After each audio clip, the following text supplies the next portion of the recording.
Welcome back, crew. Today, we're in for a little bit of a treat on this side. We are getting to this will be. Is this the first stream playtest of this one? Yep.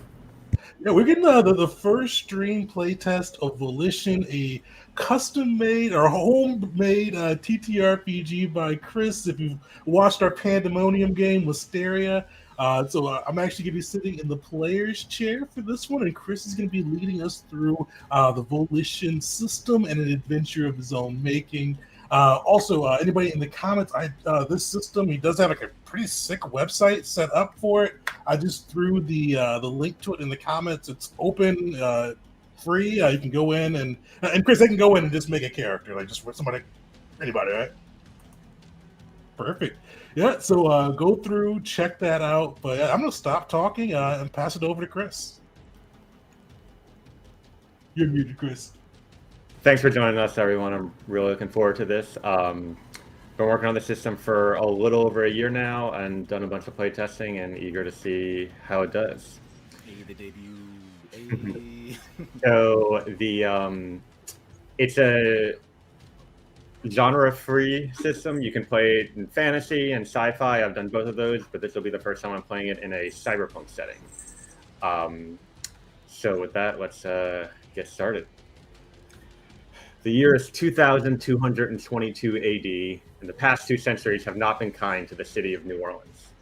As government power succumbed to mega corporation interests, constant hurricanes and rising coastal waters, as well as a few supposed sabotages, the city became submerged completely underwater, with only the corporate skyscrapers rising above high into the sky. But this didn't keep the locals away, as burgeoning cybernetic breathing technology allowed them to rebuild their beloved city underwater. For a time, there was a peace. The native Orleanians farming seafood in the undertown and salvaging and repairing equipment from the dry times, while the techies continued increasing shareholder value in the overtown. But one of these corporations, known as Apexi Microsystems, has pushed this peace to a breaking point. They specialize in AI development and claim to be the first to have constructed androids, AIs housed in human form robot bodies. Recently, they've sought to replace Orleanian seafood farmers with androids and cut down skyrocketing food costs in the overtown skyscrapers. To do so, they've sent drones and other equipment to collect image and behavior metrics of the Orleanian farmers without their consent. When the Orleanians found out, there was outrage among the city. Rose Marie Messena started the Life Not Logic movement to expel all Apexi technology from Undertown, and many are nervous but excited about what might happen next. With this rising conflict, you all find yourselves at the Lagoon, a raucous underwater bar in the Mid-City district, close enough to New Orleans downtown to attract refugees and exiles from Overtown like many of you, but far enough to be safe from corporate scrutiny. You're here at the invitation of Reginald McIntosh, an Apexi R&D programmer you've heard of who has supposedly just fled the corporation. You enter the bar and see him sitting at a table. He's a small man, his messy hair floating in the current and constantly checking his HUD for notifications. Reginald has been quiet about his specific reasons for inviting you to the Lagoon, only saying that he needs to communicate with you in person without technology tracking the conversation. As you gather around the table, techno music blaring from old age speakers and many types of drugs being used in various corners of the bar, I'd like each of you to introduce your character and describe what Reginald promised you that is the reason you came here. He might have taken something from Apexi for you, promised you access to something, or anything else your character might find interesting enough to work directly against the corporation. Who'd like to go first? I can go first, but I have a question for you. Sure. Underwater bar.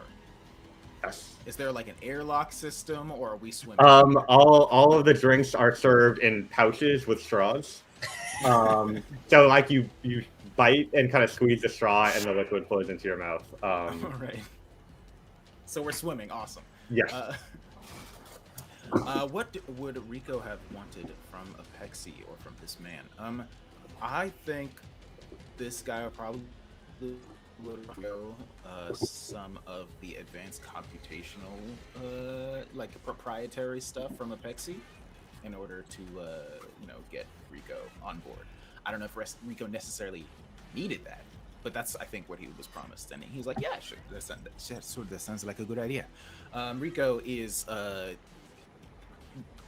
kitted out basically all the time in just like a variety of like possibly unnecessary like science gear in case he needs to do recording of stuff at any time. Really, it's a like a little like briefcase kind of thing.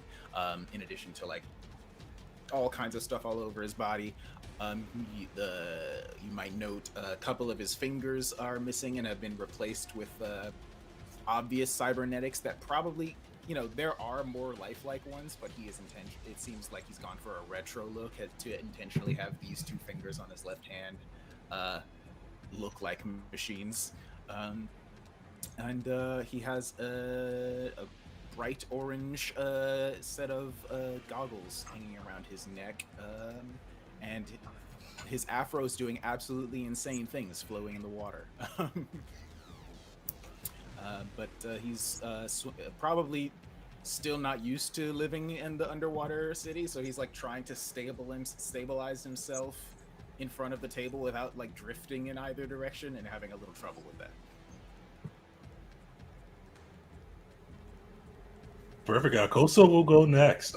So you see Koso, like, he is a big guy. He's got dark skin, but one of the things that probably stands out with him most of all is that most of his flesh isn't. Most of his skin isn't flesh. It just got a kind of a cybernetic look. He was in a pretty bad accident, and they had to replace most of his body with cybernetic enhancements, initially made by Pexi and then fixed up by Garmin. But you see, he's got pretty like muscled out cybernetics. His face is mostly intact, but you do see his eyes have an almost inhuman blue glow, and you do see bits of arcing electricity kind of bouncing off of both his arms as well as his eyes. Unfortunately, landing on Garmin a lot of times, especially as he swims through the water.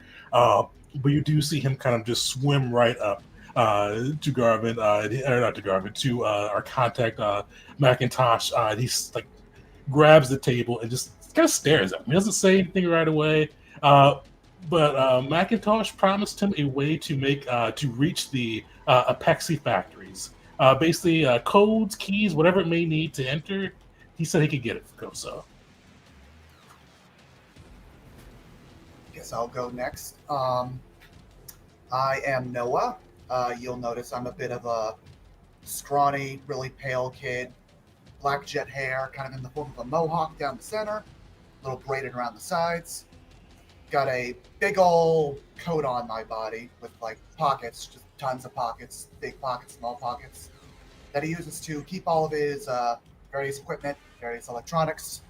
Despite being a native to Undertown, he is surprisingly decked out in a lot of tech and electronics. And Noah has one mission only, is to infiltrate Pexi, find the blueprints to their AI database. He wants to steal it, wants to sell it to the highest bidder, wants to make it big in Overtown. And I would imagine that Macintosh would have contacted him, telling him that he knows the central location to where those blueprints are stored, and wanted to find a team to assist them in their goals due to a common target in Apexi, as well as find these blueprints and take them. He has a mission, and he's willing to do whatever it takes to complete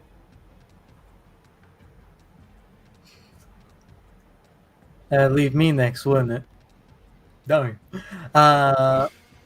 Garmin is a very tall, surprisingly wide-shouldered, muscular man. Kind of has a prematurely aged look of skins. Looks almost sickly. A lot of dark veins there and some scars here.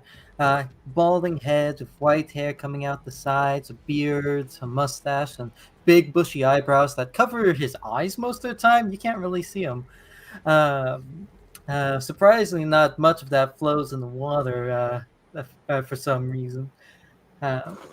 Blue collar, blue jeans, probably not doing well in the water, to be honest. Unlike his hair. Belt full of tools, some of them a little worrisome. because instead of a hammer, bigger wrench and whatnot. And you wouldn't see much in terms of cybernetics on him, obviously. Those who know him know that he's got a few plates here, there, up here, just from the various times he's had a chunk taken out of him by larger armaments. But one of the first words out of his mouth as he gets in here is from a zap to him is, "Damn, son of a bitch!" Before he kind of would straighten himself up and look to this man who's promised him some freedom, hopefully covering quite a bit of his time in prison with another person that they can get to look like Garmin, so he can have some time off with his friends, compatriots, whatever you would call them, the people he's helped out and sticks to nowadays, and hasn't threatened to eat him within earshot. But I will have Garmin say one more thing as he just shakes his head, saying people sipping from bags and whatnot, and goes, I don't get why people order things. We're surrounded by liquid, just... There, I'll drink some water. Isn't that... Rico, like, turns over to...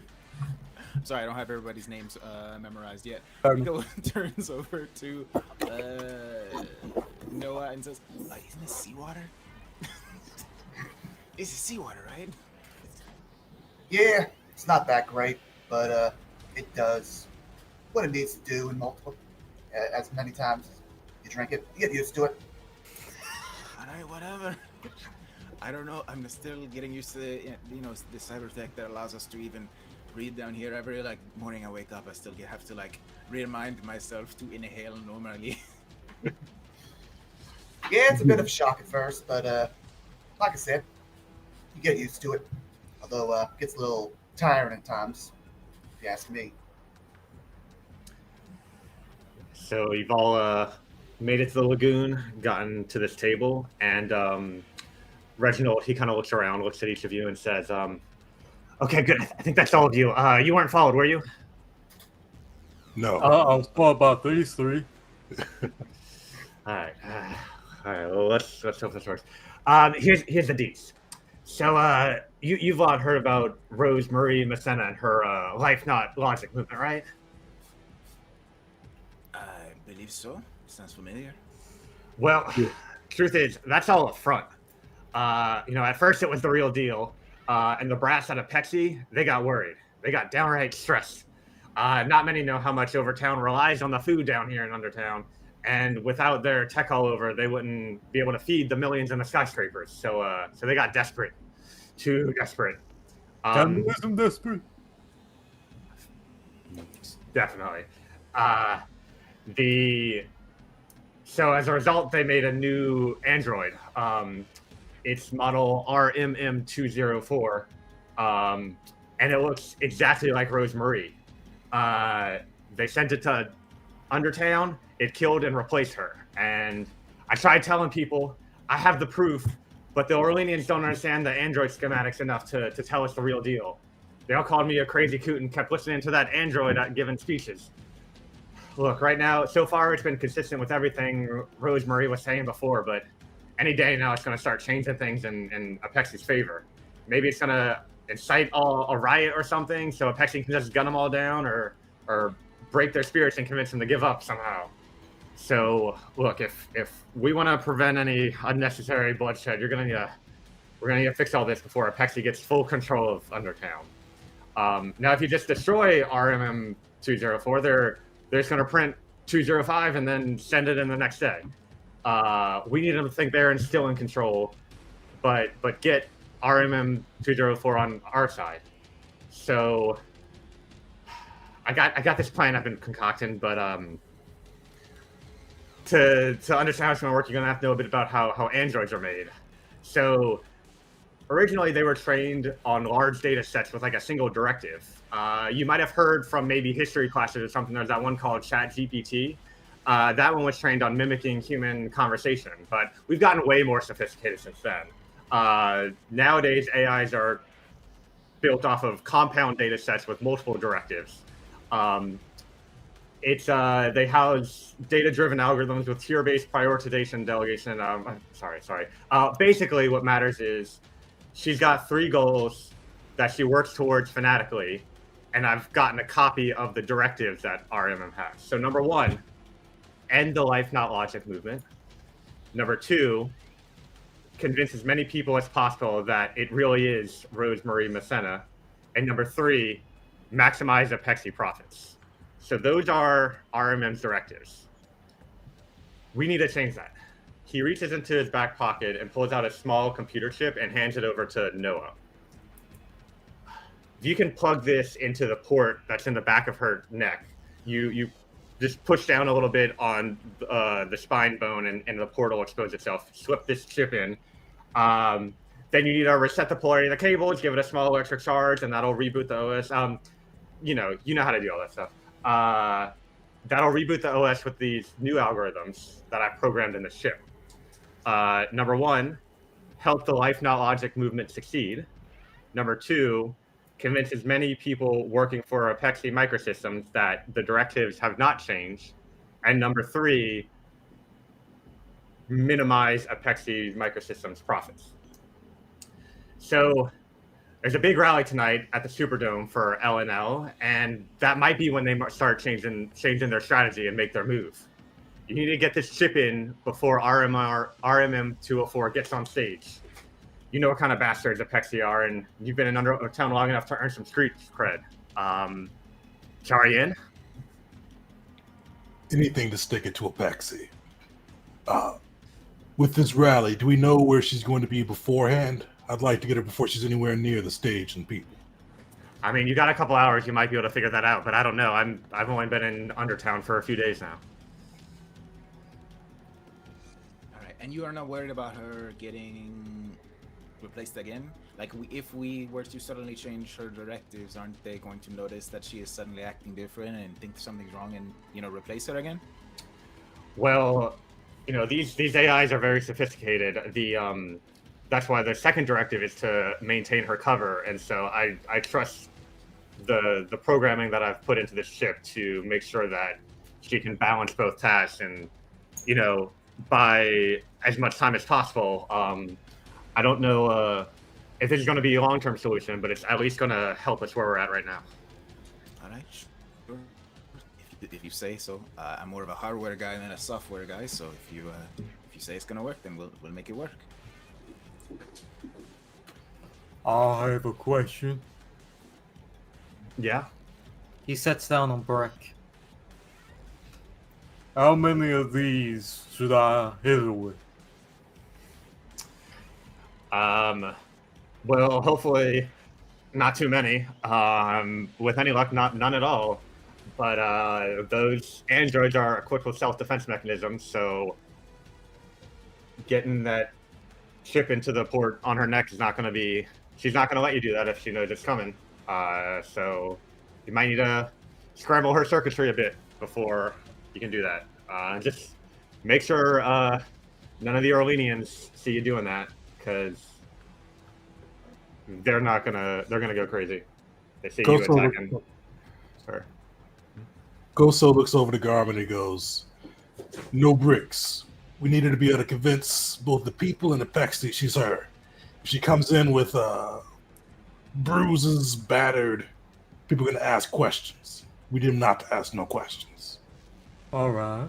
No singular bricks. Luckily, though, we're bringing the brick house. And Garmin will point at you.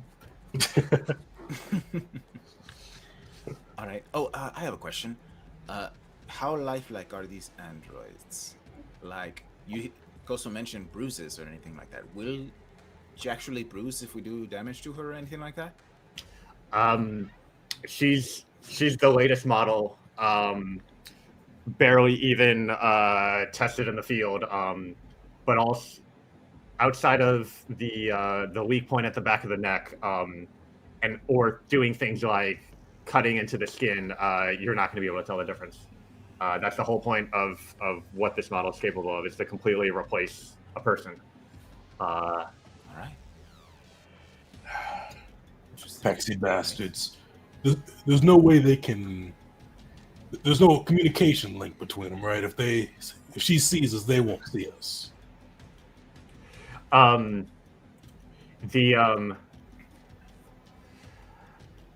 the AIs operate in an environment where they have contact back to the headquarters, but it's limited. So she has to plug into a charger every night, and that's when it uploads all the data that she's collected to Apexi. So if she does see you, just make sure she doesn't get to recharge tonight. And if you complete the mission even after that, you'll be fine. Good. All right. I have a question. Sorry. Go ahead. Do you know what kind of security details she's going to have? I don't know for sure. Rosemary had a team of security of Orleanians, and I assume they've continued protecting RMM despite their failure to prevent the swap. But also, I know there's going to be at least one Apexi employee in the Undertown servicing RMM when needed, probably keeping an eye, but from the shadows. So you want to watch out for that person as well. Good to know. I have a question. Are we aware of any flaws or blind spots that these versions of AIs might have that we can take advantage of?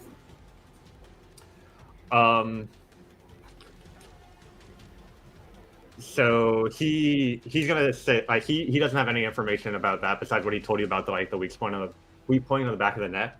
But what you can do here is a recall, and the way this works, there's no rolling involved, but you pick one of your talents that you think is relevant to the situation, or your general knowledge skill if that's higher, and then I give you that many details based on the number.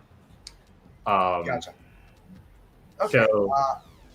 Yeah, I guess in that case, I'm going to use my electronics skill. Just, I might have done some research, just surface level research into just the general way that AI could be, taken advantage of, how it works, what its potential flaws are, and maybe a little more research into maybe the physical aspects of the AI bodies. So what's your electronics level? Level 1 right now, I believe. Yeah. So you get one detail automatically. Okay. And so you would know that the AIs are built with these directives, and those directives are so baked into the software that they it requires a physical intervention to override them, hence the chip. So while she's out and operating and not plugged in, those directives, she's going to be following those directives to the letter, no matter what other things happen, no matter what Apexi tries to tell her or anything like that. She will follow those directives. So yeah. Okay, got it. Do you know who that additional maintenance worker is? The one who's going to be with her? Remind me, did you work with Apexi before, or you tried to and never got in? No, I never really got in. I got as far as a pitch meeting, but never really made it into any serious work. Yeah, so he says I tried to find out, but they kept that highly classified. And you wouldn't have any way to know it then? All right. Keep an eye out for somebody looking suspicious, I guess. What about her entourage, her guards? What about them? I know we don't mess up this android too much, but what about the people protecting her? Are we able to let bodies drop then, or are we supposed to keep them from dying? And if they see us, they see us. So Those what aren't do we do? We take care of the trash? we can't kill them. Those aren't Apexi. They're just, from what McIntosh said, they were just her usual security guard that would treat us, probably think we're the assassins from Apexi if we want to kill them. If we have to fight them, knock them out. Damn. Okay.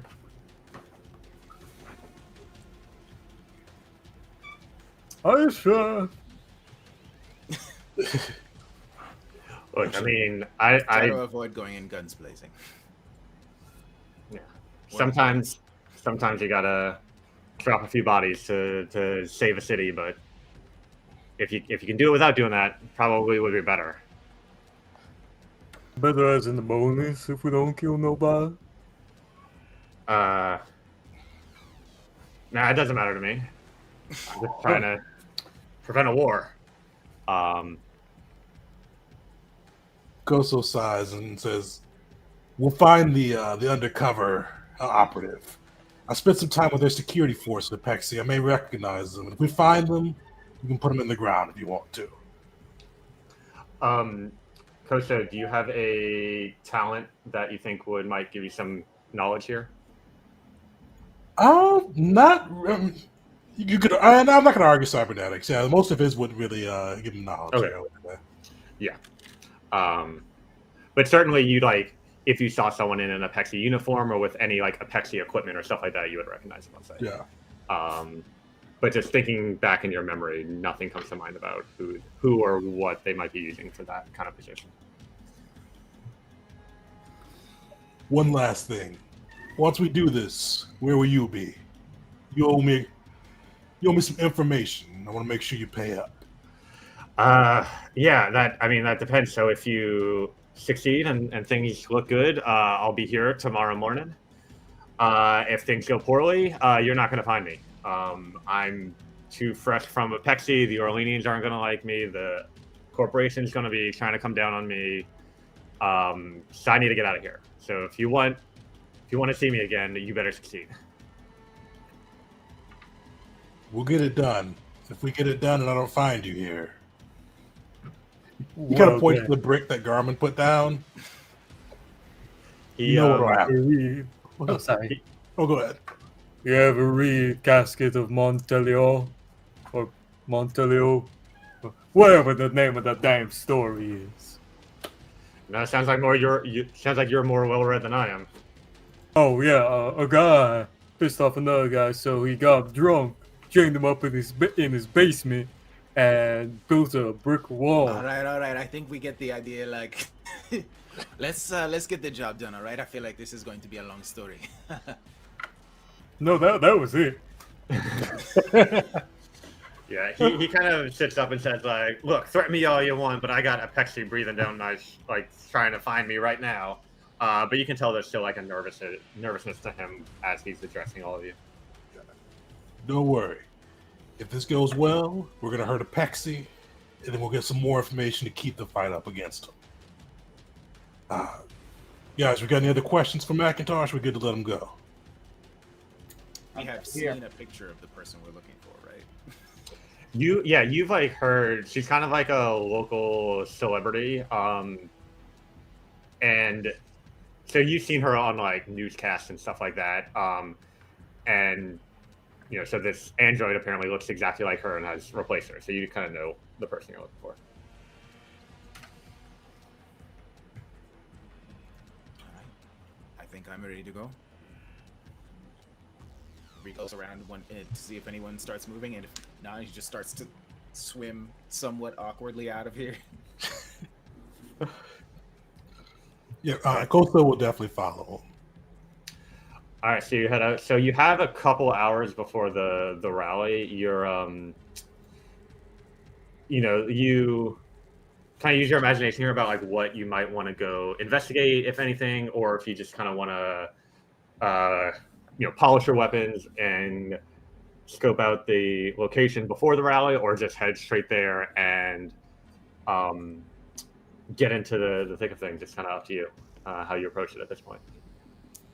Rico looks around at everyone and says, well, as much as I would love to be a part of this, a lot of my specialties are not very subtle. You all would know. You've seen his mech. It's a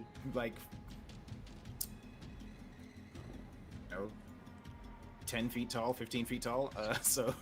And his weapon is a laser rifle.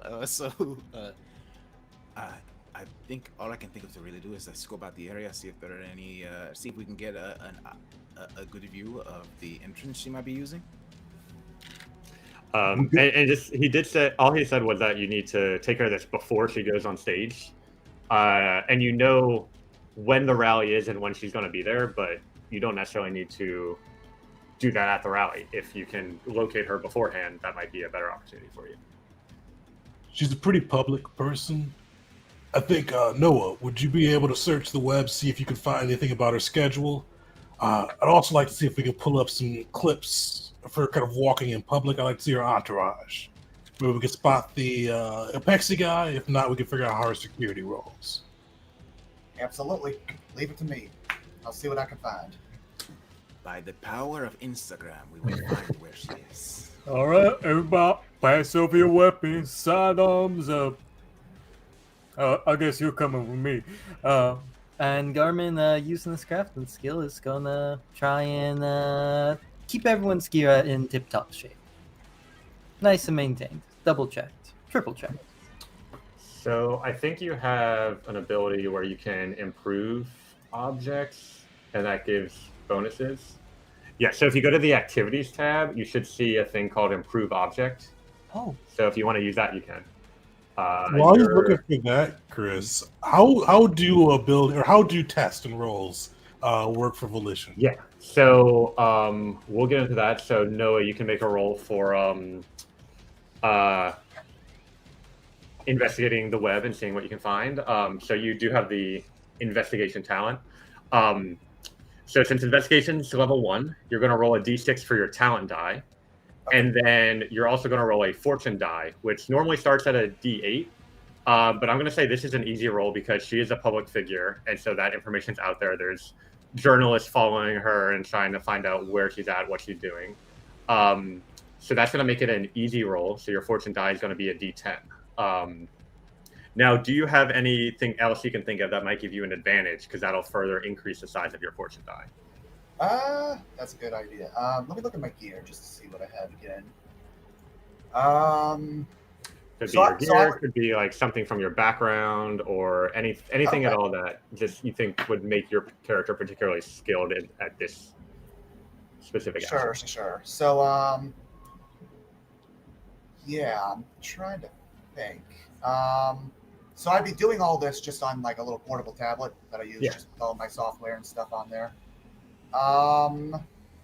Based on my experience, I would say that I don't know if this will actually help or not, but I see Noah as the kind of guy who like spends all of his time in a single place just doing like research and reconnaissance from distance. He's not one to really get up and close to anything. So, you know, I would imagine he'd be fairly skilled at just like navigating different avenues online or through different systems and programs to he's got a lot of experience like looking for people in just keeping up with news and things like that, especially when it comes to things dealing with Apexi. So I'll give you an advantage there, which will bump it up to a D12. So if you click the D6 next to investigation on your character sheet, it'll prompt you to decide which fortune die to roll. So then you can click the D12 there. So it'll roll a D6 and a D12. And the website will do it for you. But, you know, for everyone who's new to the system, a 1 to 3 on a die is a miss, a 4 or higher is a success, and a 10 or higher on the fortune die makes it a crit. So, no, it looks like you got 1 miss and 1 hit, so that's a messy success. Got it. So, let's see. What you find out is that she is meeting with some donors to the movement in a building downtown. There's some people from Overtown who are typically opposed to Apexi from a competitive sense, and they're giving some money, and there's some controversy, which is why it was kind of so easy to find about this, because some people are saying like, oh, she shouldn't be taking Overtown money. She should just be helping out Undertown, whereas other people are saying it's like we need all the help we can get. We just need to get rid of Apexi and their problems, and then we'll be able to deal with these other Overtowners afterwards. So you know where she's going to be at, basically from now until the rally, but it's it's like an old building from the dry times, sort of like a historical place that she's meeting at. But the complication that you get with the messy success is that both her security guard and these donors' security guards are going to be there as well. So it's going to be higher level of security, but less people there, less public-facing stuff, and it's like a smaller venue. Yeah.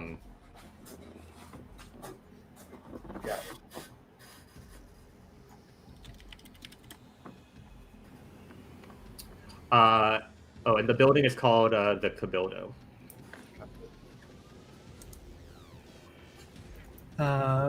Very briefly, is Garmin able and capable of upgrading? Shoot, I forget Not only do I forget the character name, I forget the actual name. Person who plays Will in Pandemonium. I am Ryan. My character's name is Rico. All right. Is Garmin capable of upgrading Rico's mech, improving it? Yeah, you can definitely do that. This is a type of action called a activity, which just means it takes a certain amount of time, and so this is a minutes activity.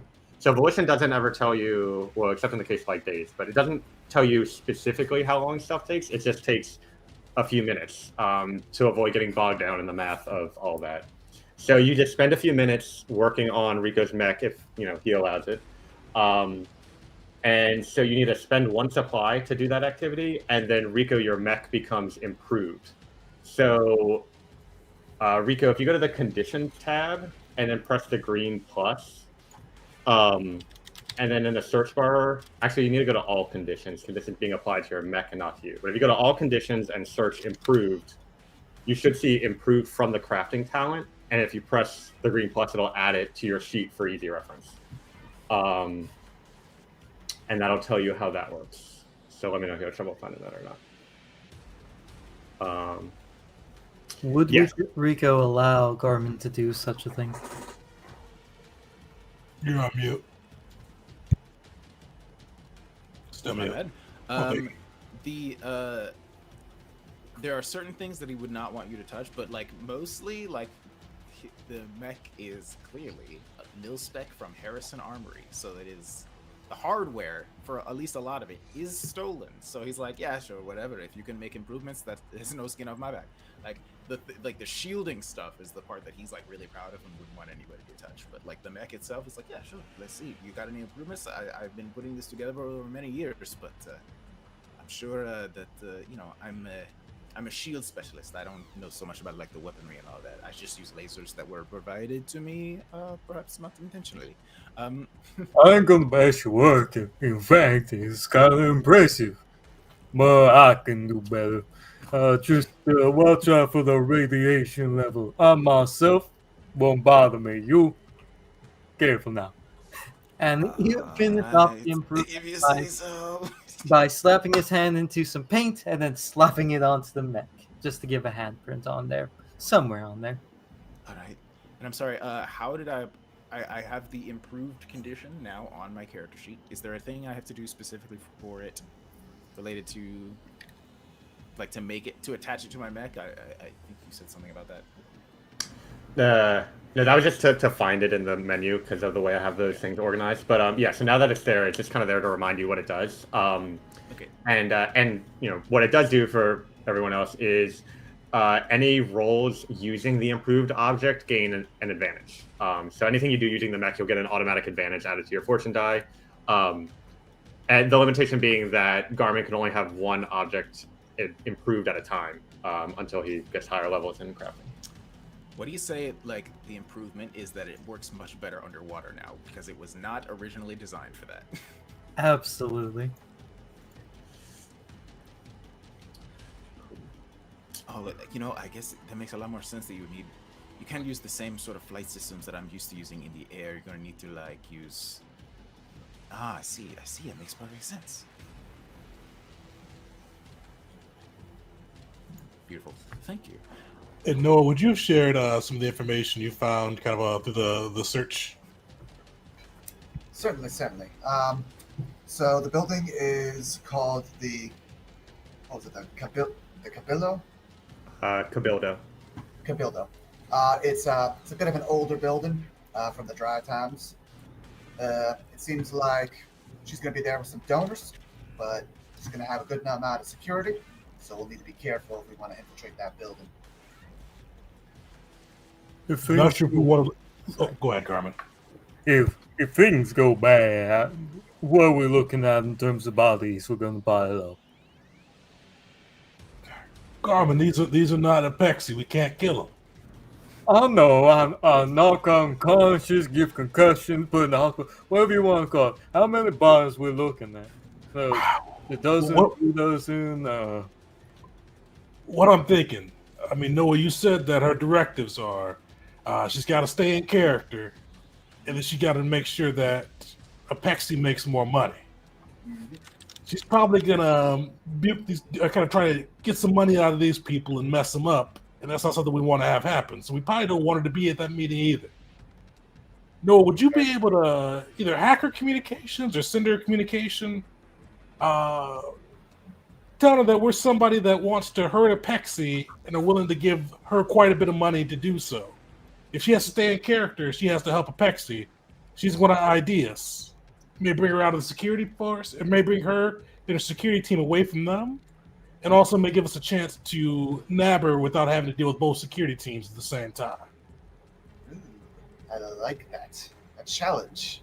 Hack into her and tell her all that. I'm up for it. Let's do it. Alrighty. Sounds like a plan. Yeah, so so you can try to see if you can get into. So you're just trying to like basically send a message to her, right?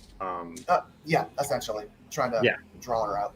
Okay, but getting her, her contact information is not something that's like publicly available, so you'll need to get into some encrypted systems for that. So, the first time I said investigation, but typically the player decides what talent to roll based on the situation. So, when you start out at with a new character, all your talents are level 1, but still it's so which one do you think kind of fits most for this particular situation? I would say, given that I'm trying to actually hack into something, I think electronics would probably be more fitting. Okay. And then for your fortune die, this is going to be a hard check. So it starts at a d6.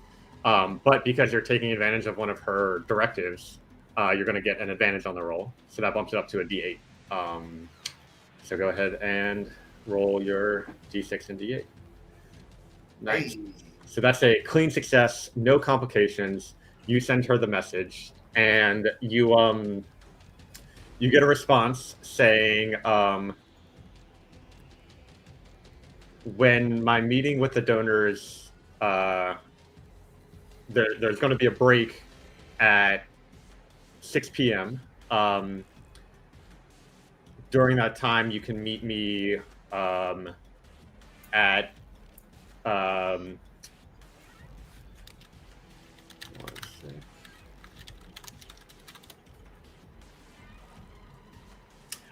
you can meet me at the Mother's restaurant down the street. Would that work for you? Absolutely. Sounds like a plan. I have much to talk about. I look forward to seeing you. There's no response to that. That's good enough for me. All right, we got ourselves a plan. Mother's Restaurant, 6 p.m. I think that is after the meeting starts. sorry, I couldn't understand what you said just now. Ain't playing after the starts. Well, it's a halfway point for the meeting, so she'll be able to spread at least part of her message to that group. Well, hopefully we get it before they make any big commitments. Oh, and Chris, what time is it now? It's probably like noon. So you still have some time, but yeah. So what time is? So it's 6 o'clock is when we could meet her at Mother's restaurant, and then 8 o'clock is when she gets on stage, right? Right. Okay. I mean, that gives us a good bit of time in case for some reason we're not able to intercept her there. We still got time to regroup and hopefully get her before she gets on stage. What do you all think? I like that. What I would like to see if I can maybe, if she's planning on being there and she has a significant security force with her. I want to do well. First off, I want to do two things. One, how freely can I move my mech around the city? Like, is it like weird if it is like parked in a garage nearby, or like? So there's all kinds of different vehicles being used. The most common one are what people refer to as subs, but are this, vehicle like 2 or 4 person vehicles designed for going around through the underwater city. But that's maybe like 40% of the vehicles, and there's all sorts of different types of things around here. So like your mech there's like not other things quite like it, but it's like people aren't gonna bat an eye. Maybe I can get it in a truck and it folds up a little bit. Sure, that works. Sure, it's in a big box truck, and it can like fold in half so that it can fit inside. And I just park that in a parking garage like down the street. But the real thing I want to do is see if I can just like get eyes on this place beforehand to make sure that like I can. Are they gonna have security? Is she gonna have her security like check the place out ahead of time as well? And if so, like I want to get eyes on them first. You know what I mean? Mm-hmm. So we do have enough time. I feel like we could probably all get down there and either try to scope it out for sure, but even maybe try to get some of the employees to like either seat us or maybe even clear out or try to find a way to within the restaurant to separate her from her own security force. We could just make a reservation, I guess. Yeah. Is this place packed? Is it going to be hard to get a reservation here? Or? It's I mean you've probably heard of it. It's a pretty popular place. It's kind of a tourist trap. But the food's pretty good, and it's like a weekday, but you know that on like weekends it'll have like a line out the door kind of place. But you're able to get a reservation for tonight, but one for like in the next hour or two, it's already booked up. All right. Well, we only need it probably 5 o'clock because we just want to be there when she's going to be there. Maybe. I don't know. Do you think we should get there earlier? I mean, it depends. Do we want to order food? I mean, I might. I don't know. I've heard good things about it. Yeah, I can vouch for it. Mother's restaurant has some really good boudin balls. So, yeah, could recommend. I mean, I could eat. I'll be craving some hush puppies. So we get there early and get some hush puppies. Koso is like looking like jealous, like furiously jealous at this whole exchange, especially about all like the different food, hush puppies in particular that they can eat. He doesn't have a stomach anymore. But he goes, "We're on mission, guys. Just stuff your faces." I mean, we need to be energized, right? We don't want to be angry or unfocused or anything like that. Come on, Koso. It's called reconnaissance. We're on the mission. Why not enjoy ourselves a little bit? Fine.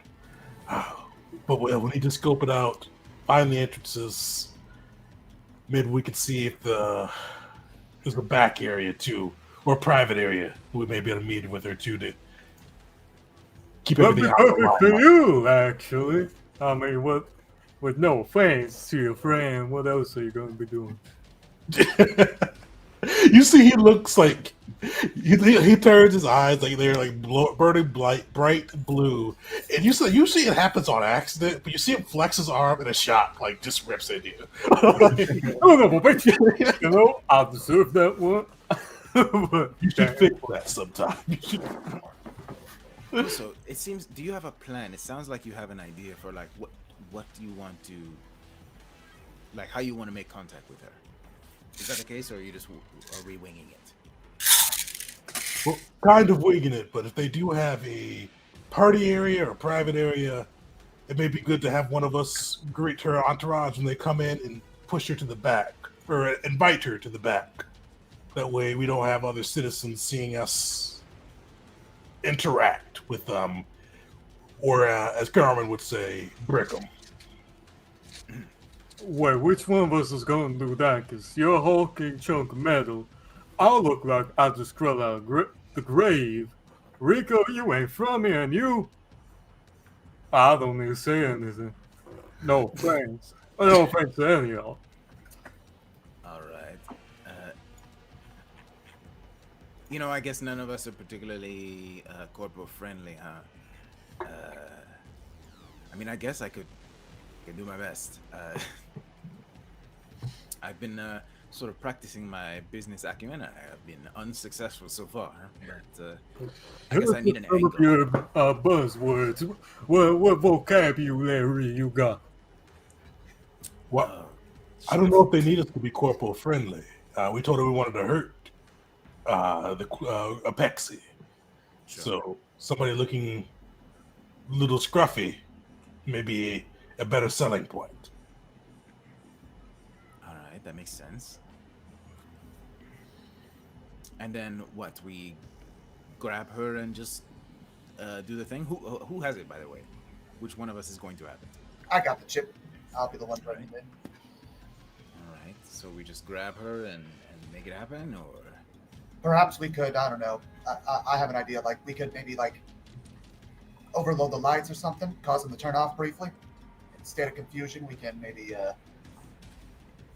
do what we need to do before the lights turn back on.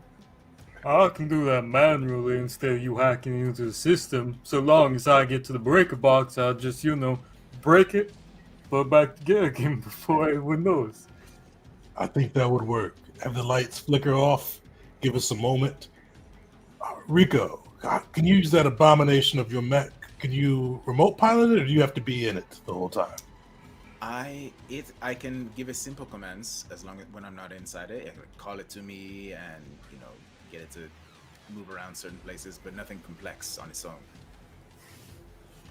When the lights go out, could you have it start maneuvering around the diner, shouting for Apexi, some catchphrase that her security would think they may need to deal with, to buy us some time to jam it in her without the security force intervening when the lights go out. So make a lot of noise outside. I think I can make that happen. For sure. So that leaves you to do the deed, because I'll be fixing with the lights. You're the only one here strong enough to do that. Well, I'll grab her. I'll let Noah work with the electronical piece. Yep. Actually, it might be better for me to be inside the mech, now that I think about it. That way I will be able to have eyes on you, and I can throw a shield on you if things go horribly wrong. That leaves him to talk with the lady. Oh, true. Wait, hold on.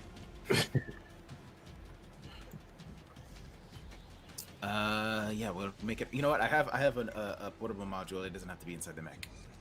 I'll have access to the shields. I just kind of, to be a little bit honest, I'm kind of mispiloting it myself. But you're right. I think it would be better for me to be, be in the place to meet her. I think Rico looks like noticeably nervous. Listen, some advice when talking to people. Don't mention anything about busting open skulls or eating people. I learned that one. All right, I will do my absolute best not to talk about eating people or busting open their skulls. Or I will, I clowns. will, I will somehow make it happen. I think I can pull that off. Alrighty, so with all that figured out, you make your way towards downtown and the French Quarter, where all these locations are. Um, and as you kind of get to the restaurant, you do notice that like across the street from it is a large parking garage. And it's one of the ones where like the sides are like open. It's not like an enclosed building or anything, so you're able to park your mech in a way that like it's kind of overlooking where the building is.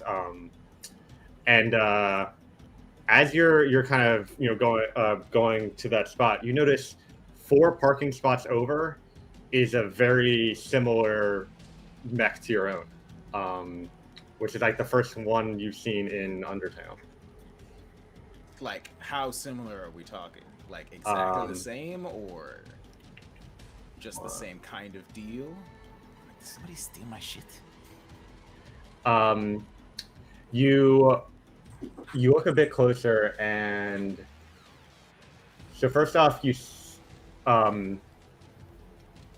notice that there's somebody in the like pilot seat, and they have like a helmet on, so you can't like see anything, but you're kind of like back behind them, seeing at an angle.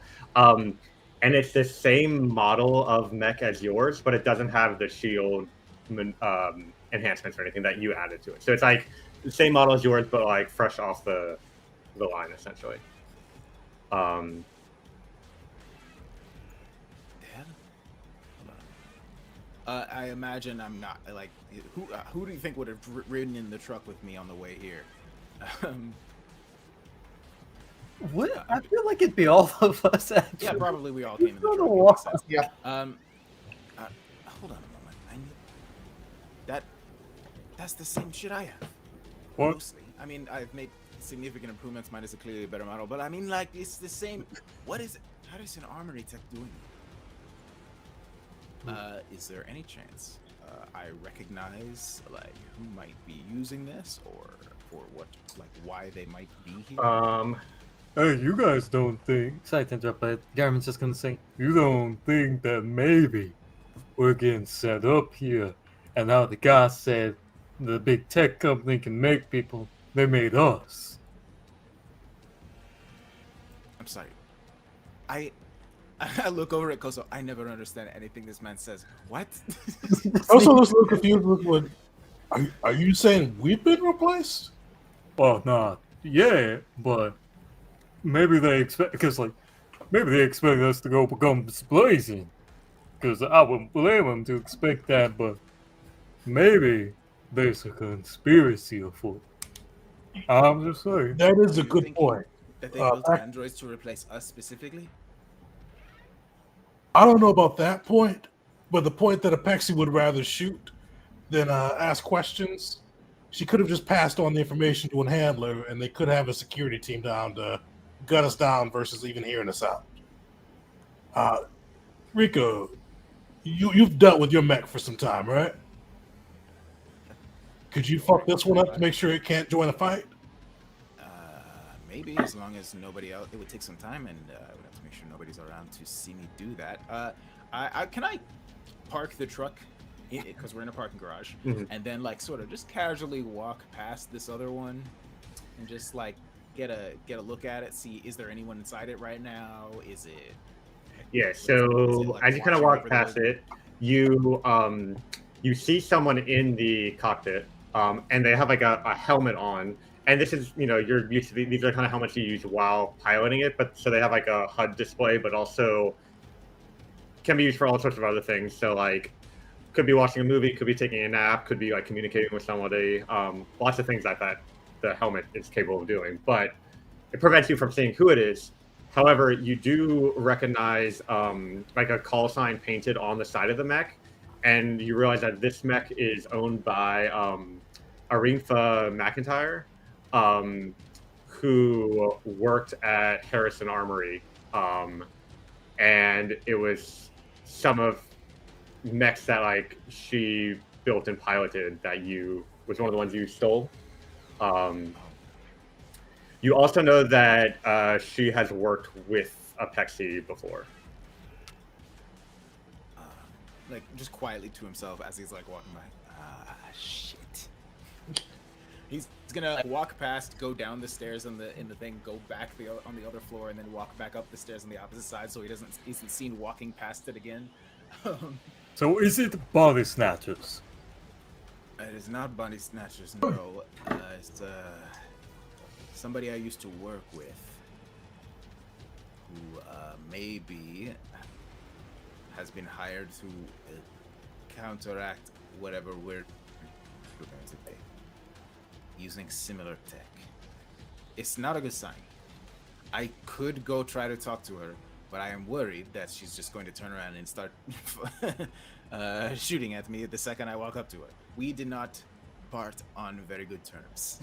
Well, to be fair, if I walk with you, we know I can last 53 seconds in direct fire.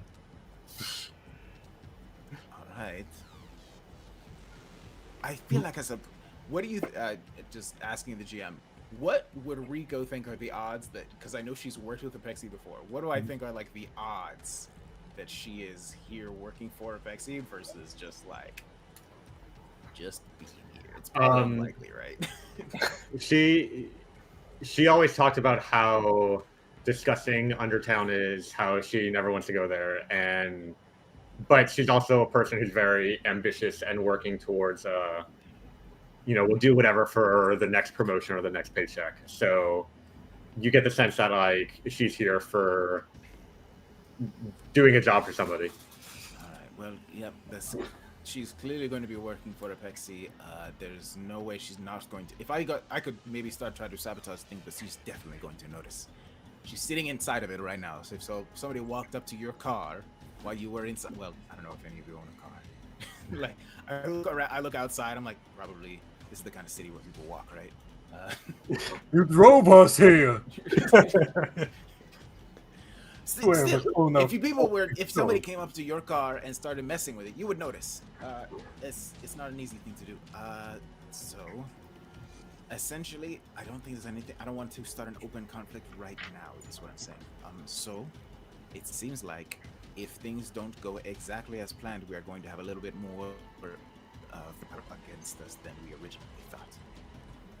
Well, you talked about your piloting skills for some time now, and that abomination you strap yourself into. You could take her, right? My beautiful child is significantly better than hers, all right? I have advanced shielding technology that is designed not to interact with any of the electromagnetic forces that are going to be involved in such an engagement. Plus, you can touch it without burning yourself, which is a huge deal. I will admit she is a better pilot than me. My machine is better. It's a damn good thing I help improve your mech. You know what that's going to, it might be the difference maker here, because we were very similar terms before. Shit. Just like, he like climbs, he gets into the back of the truck and just starts trying to like do anything, minimize it, like just in a sort of nervous panic, like anything I can do to give myself an edge, just like do last minute checks, make sure everything's reloaded, make sure everything is up to date, do a hard a restart to make sure all the software is updated. Like, anyone want to take bets to see if he loses? Goso just shakes his head. Goso shakes his head, just gives like Garvin a slight push, goes, "You said that his abomination's better than her abomination. We gotta believe him. Even if he said she's a better pilot." Listen, I'll patch that thing up. I'm not too sure. Rigo comes back in at this point. And another thing, my paint job is a whole lot better, I gotta say. Oh yeah, it's got the handprint now. The paint job's sure to help in a firefight. You're right. You're right. Red makes it go faster. Kosa raises his hand up to say something, but just lowers it back down. I'm just like, Noah looks at Rico and he says, "Rico, don't worry.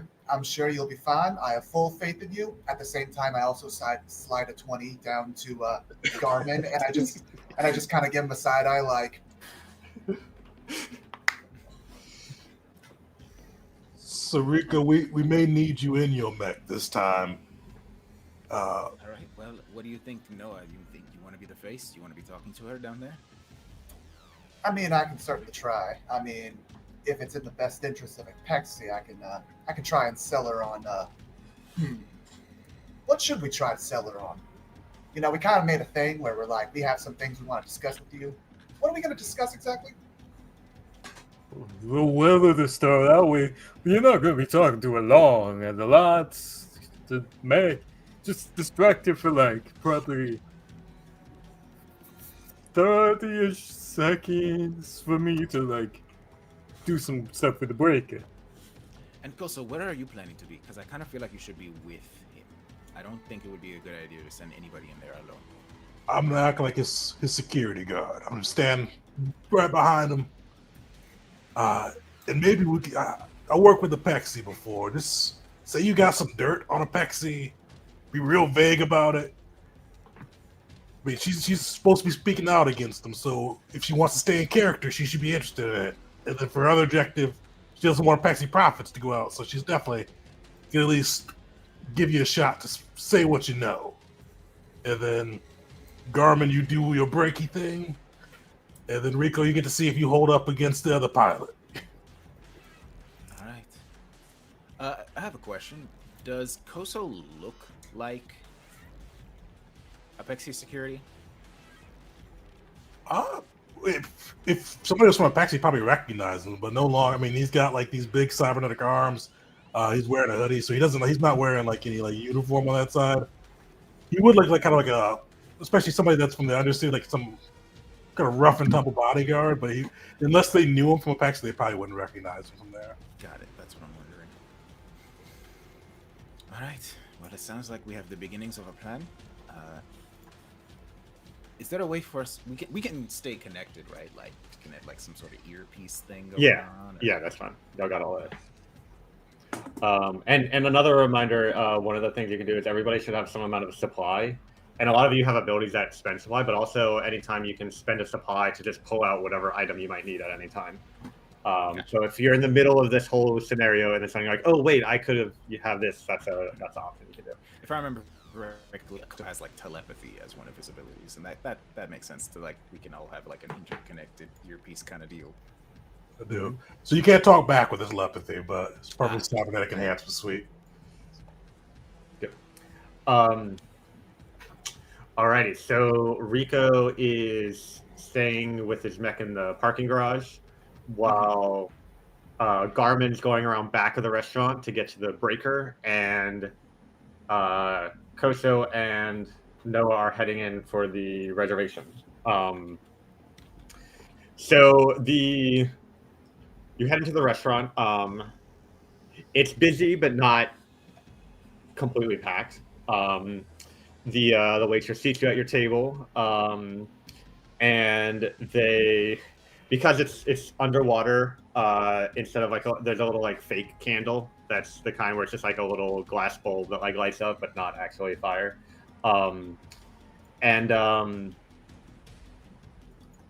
Let's see, so Garmin, you head around back. You see where the like electrical wires are connected and where the breaker is. But it's like an alley, but it's like a big alley, and there's some people like throwing out trash and stuff. Do you want to try to get there like without being seen, or do you want to try to? He walks there casually. Okay. Walk like you belong there, kind of situation. He looks like a blue collar worker, and he's currently actually holding tools for this Fair enough. on his belt in a box. Oh, and before everybody left, he's like, "Oh, and grab me a hush puppy while you're in there." Alrighty. Or So several. as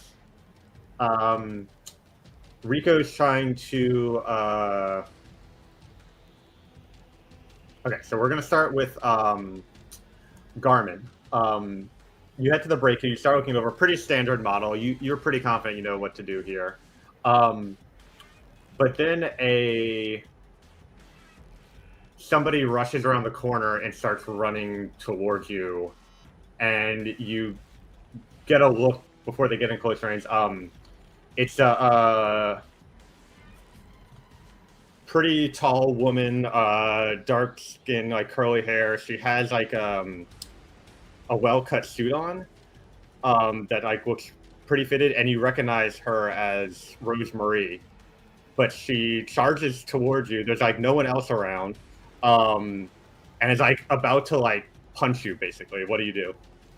Garmin just looks over to that. Well, fuck.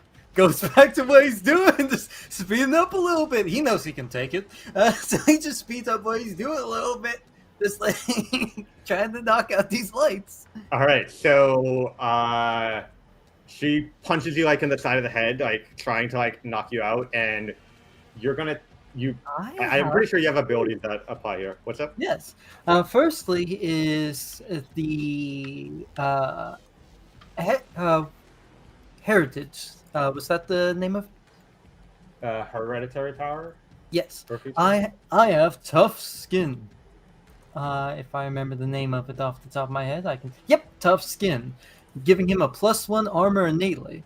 In addition to this, we're not done yet. As a reaction, ignore pain. After a character deals damage to you, it becomes your prey.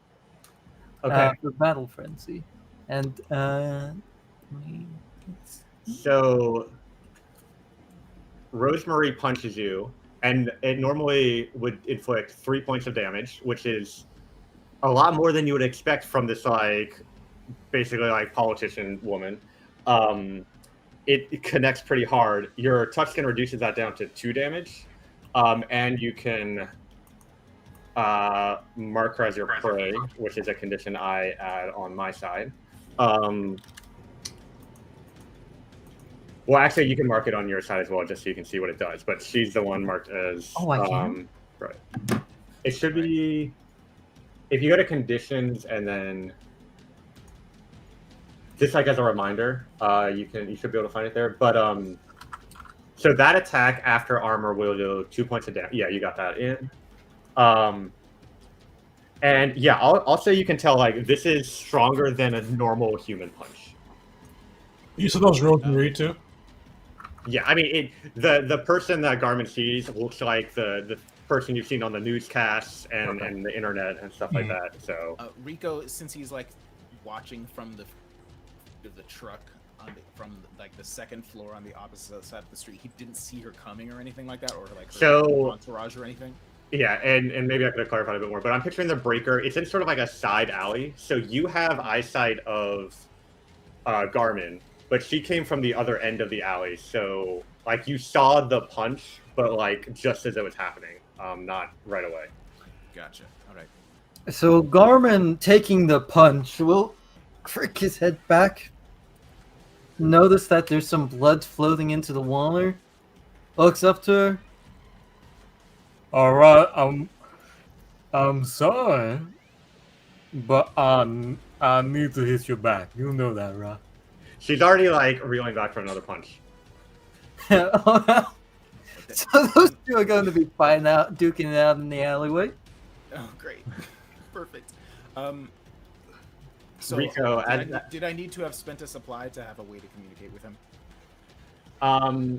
Yes. So if you go, let me double. So if you go to actions and then you scroll down a bit, there should be one called unpack.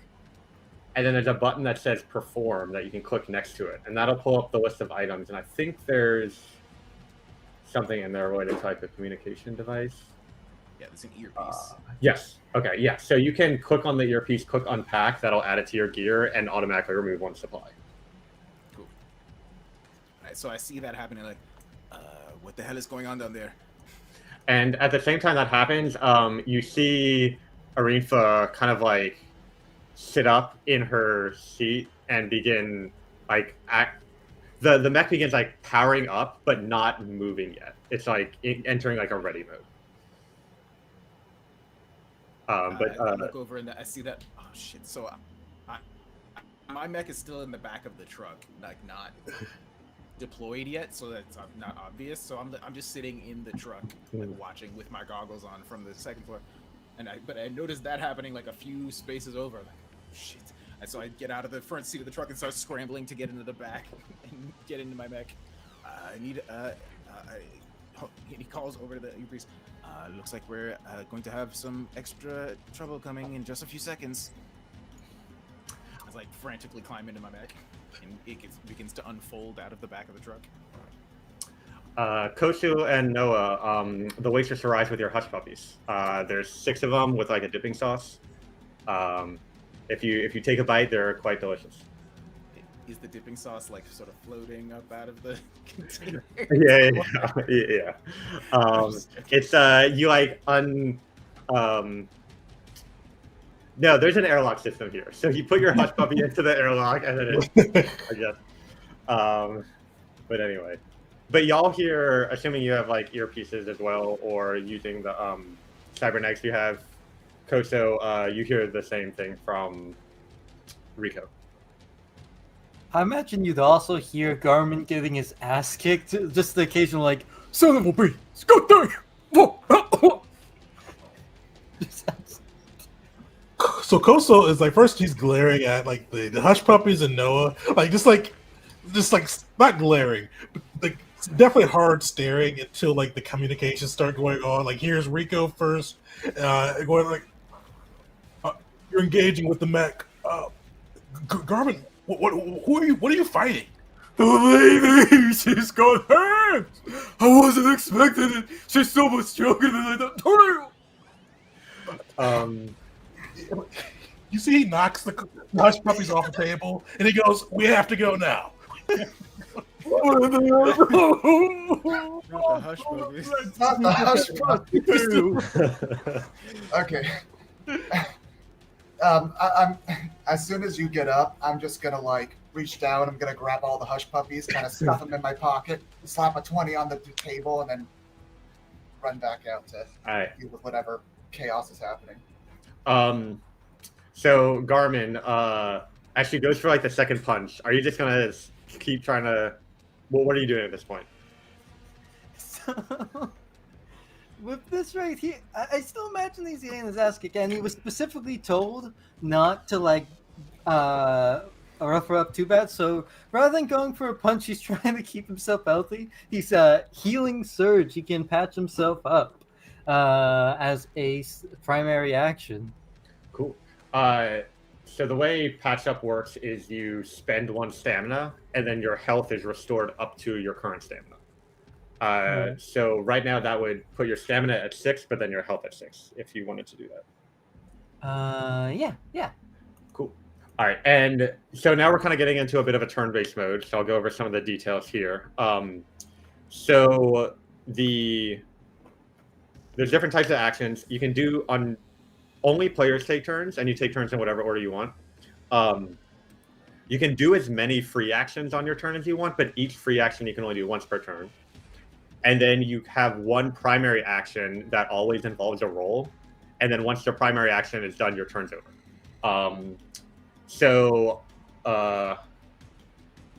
Garmin, if you have any like free actions you want to do, you can do that first. And that includes like moving or things like that. And then the healing surge is a primary action.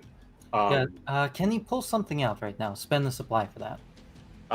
Unpack is also a primary action because it does take a minute of like digging in your bag. So you can do either one of those, and then you can do the next one the other turn. So because non-player characters act as part of complications on your roll. So sometimes it's helpful to not think about it like you're wasting a turn, because the NPCs only get turns if you roll poorly, but everything you do does involve a roll, so there's always a chance of NPCs getting that action.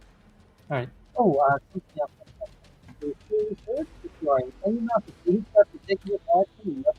Sorry. Yeah. Oh, sorry, I was talking away from the mic. If you are in any amount of danger after taking this action, you must roll to avoid trouble. Right. So a healing surge is a primary action, and it just like you don't need a roll to do it; it just works. But now, because you're in this situation, you need to roll to see if an NPC gets a turn or not, basically. This is a relatively new change to the system, so this is actually the first time we're trying out how this works. So your healing surge happens, you get the health back. Now you need to make a roll to basically avoid getting punched, assuming you want to, because that's what she's trying to do. So it works like any other roll. You pick a talent that you think is relevant here, and then I give you a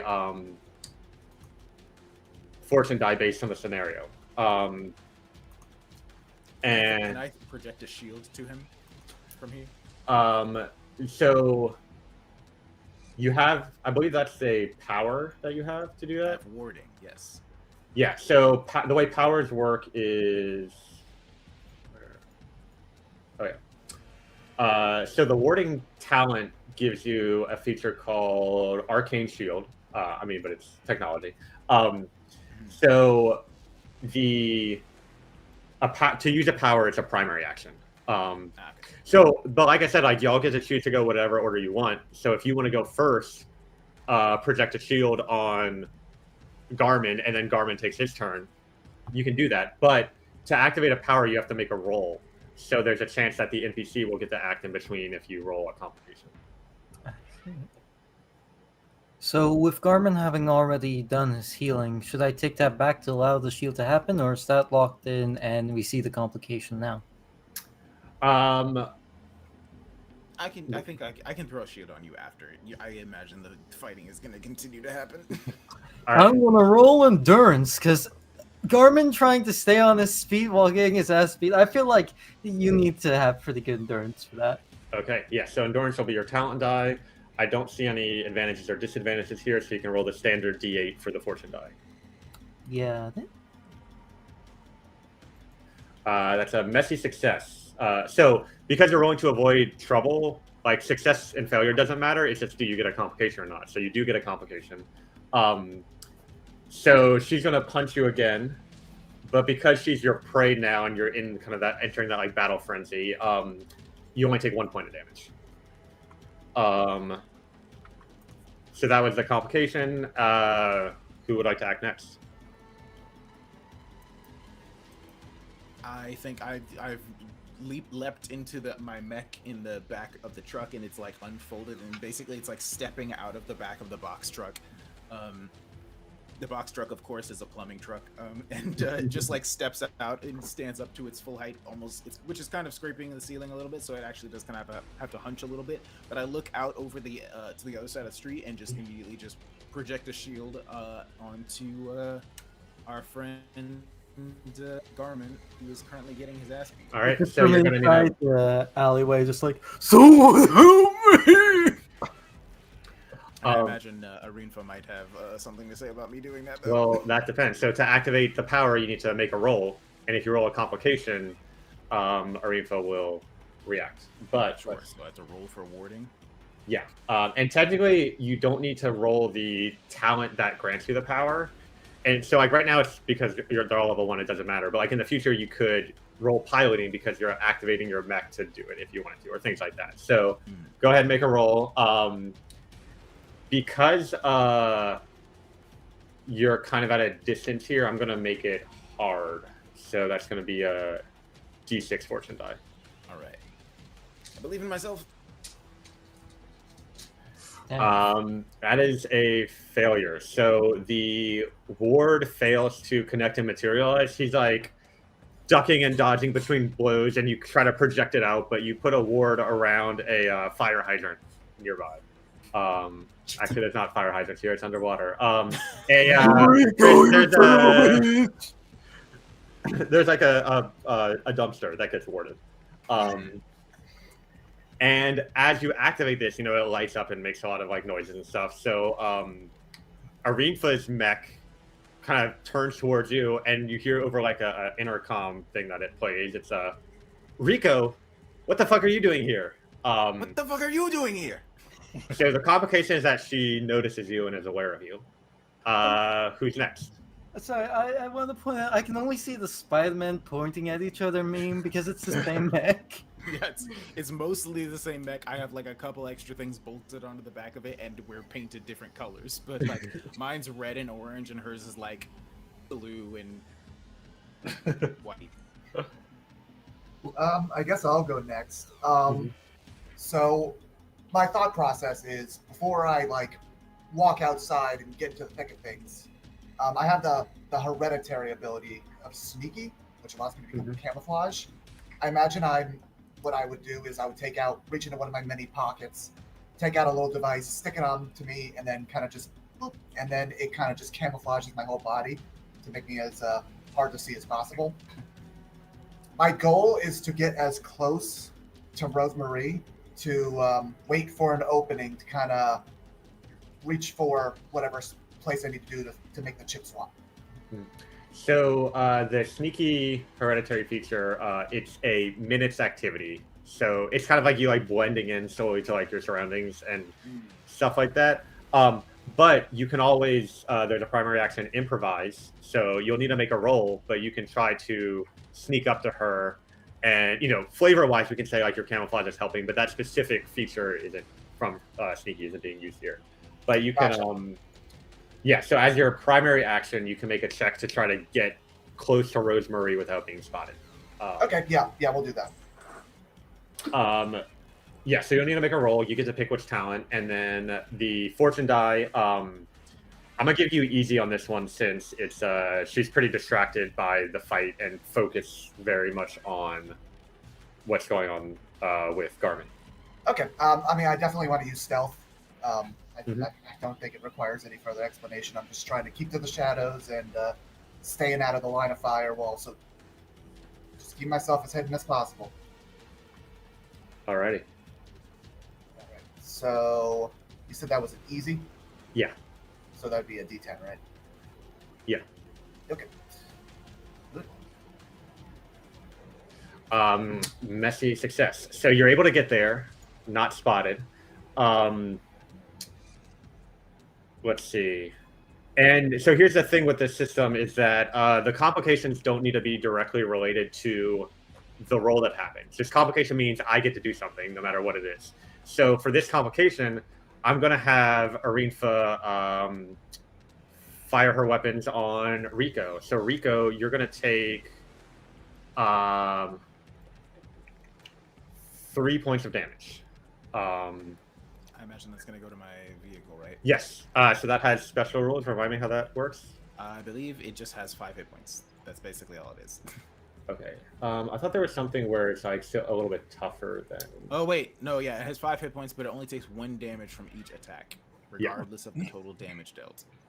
Yeah. All right. So, and there's not a way on the website currently to track your vehicle's hit points. So if you just want to make a note that it's at 4 out of 5 now. You gonna do? Cool.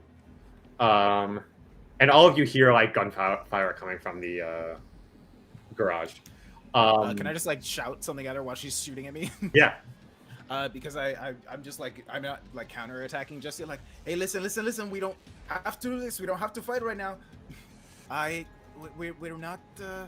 I know we haven't always been on the best terms, but like the two of us don't have any beef against each other right now. This has nothing to do with us. I don't think that's gonna work. So everybody needs to take a turn before anyone else can like act again. But when it gets to your next turn, you could make an improvise roll to try to convince her and raise her attitude, which is a mechanic of the game. But Koso, what are you doing first? Yeah, so kind of hearing Garmin out there and hearing that Rosemary is who's Garmin's fighting, he's gonna try to rush in the alley. He's just gonna try to see if he can bear hug her because he knows Noah's like. I probably saw Noah kind of slip into his gear on the outside, going camouflage. So he's just gonna try to see if he can just bear hug her, wrap her up, and hold her until Noah can get that. All right, go ahead and make a roll. I'm gonna say this is gonna be standard. I would give you an advantage because she wasn't aware of you initially, but a disadvantage because she's like already like in a combat mode, like ready, prepared for anything. So straight D8 fortune die and your choice of talent. And would this count as an attack? An attack is specifically to deal damage. Was Okay. there a ability or something that you wanted to? You thought? I was thinking wind up for pugilism. So see if you can spend that stamina. I have been thinking about the pugilism, maybe having some more stuff related to like grappling. So I might do that in the future. I think for now we're going to rule it as it's written just to test it. But one thing I also forgot to mention, whenever you roll a complete failure on a roll for any roll, there's two ways to try to turn that into a messy success. One is the person who rolled can spend stamina to re-roll one of the dice, or somebody else can roll one of their talents to help assist the roll.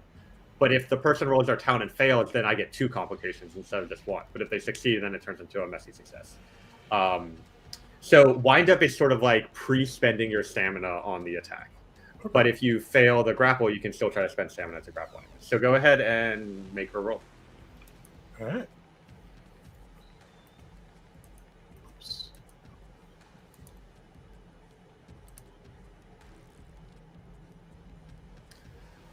All right, so that's a messy success. So as you go to grapple her, because she's like facing towards Garmin, she's gonna kick back with her leg towards you. So she's gonna deal 3 points of damage to you with that.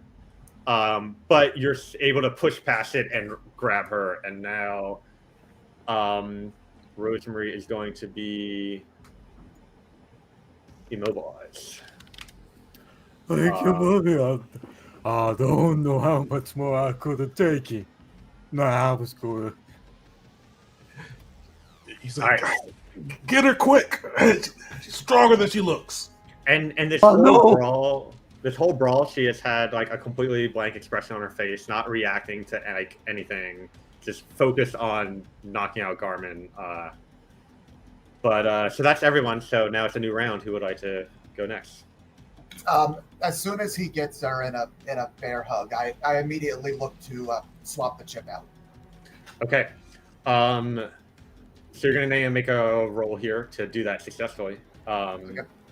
But because she's grappled, I'll give you an advantage. So this will be an easy roll. Okay. Yeah, we're gonna do investigation this time, just because trying to find out where exactly I need to go. Mm-hmm. Oh, I'm clicking on the die icon, but the prompt's not coming up. Let me try refreshing the page real quick. Yeah. Hey, there we go. Easy, you said, right? Yeah. Okay. All right, so that's a failure. But like I said, either you can spend a stamina to re-roll. You're going to want to re-roll the D10, or somebody else can roll one of their talent dice to aid, but risk another complication. Kinkoso, using the pugilism of cybernetics, trying to like push down her spine, like Macintosh said, to see if he can kind of help him expose that port. Okay, yeah. So you can roll D6. The website doesn't currently have a way to do it without the fortune die, so just roll whatever fortune die. We'll look at the purple one. That's something I'm going to add in the future. Okay. Kosa rolls it. So that's a failure. So you can still keep trying, but right now we're at 2 complications are going to happen after we resolve this. So, Do you want to triple or nothing? I mean, this is pretty pivotal right now as part of our plan. I better spend a stamina to try and figure this out. okay, so you're going to re-roll the fortune die. So mark off the stamina and then make another roll, pick whatever talent, and then, the D6. Okay, that was easy, right? So the D10 then. Yep. Oh my gosh. There's only 3 failure sides on every die. Oof. Rough. So are you gonna take that, or? Garmin, is there anything you could do here? Yeah, If you want to go for 4 complications, but what's Garmin thinking?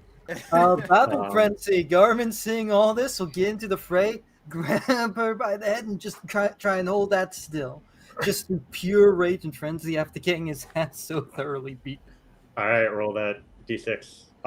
And when you spend the stamina, that doesn't give an extra complication. Losing the stamina is kind of the cost of that, because that's also reducing your max health. Oh, okay. So it's still 2 complications, but also you lost that stamina. So, All right, that's So Garmin, you can push it up to 3 for us. yeah.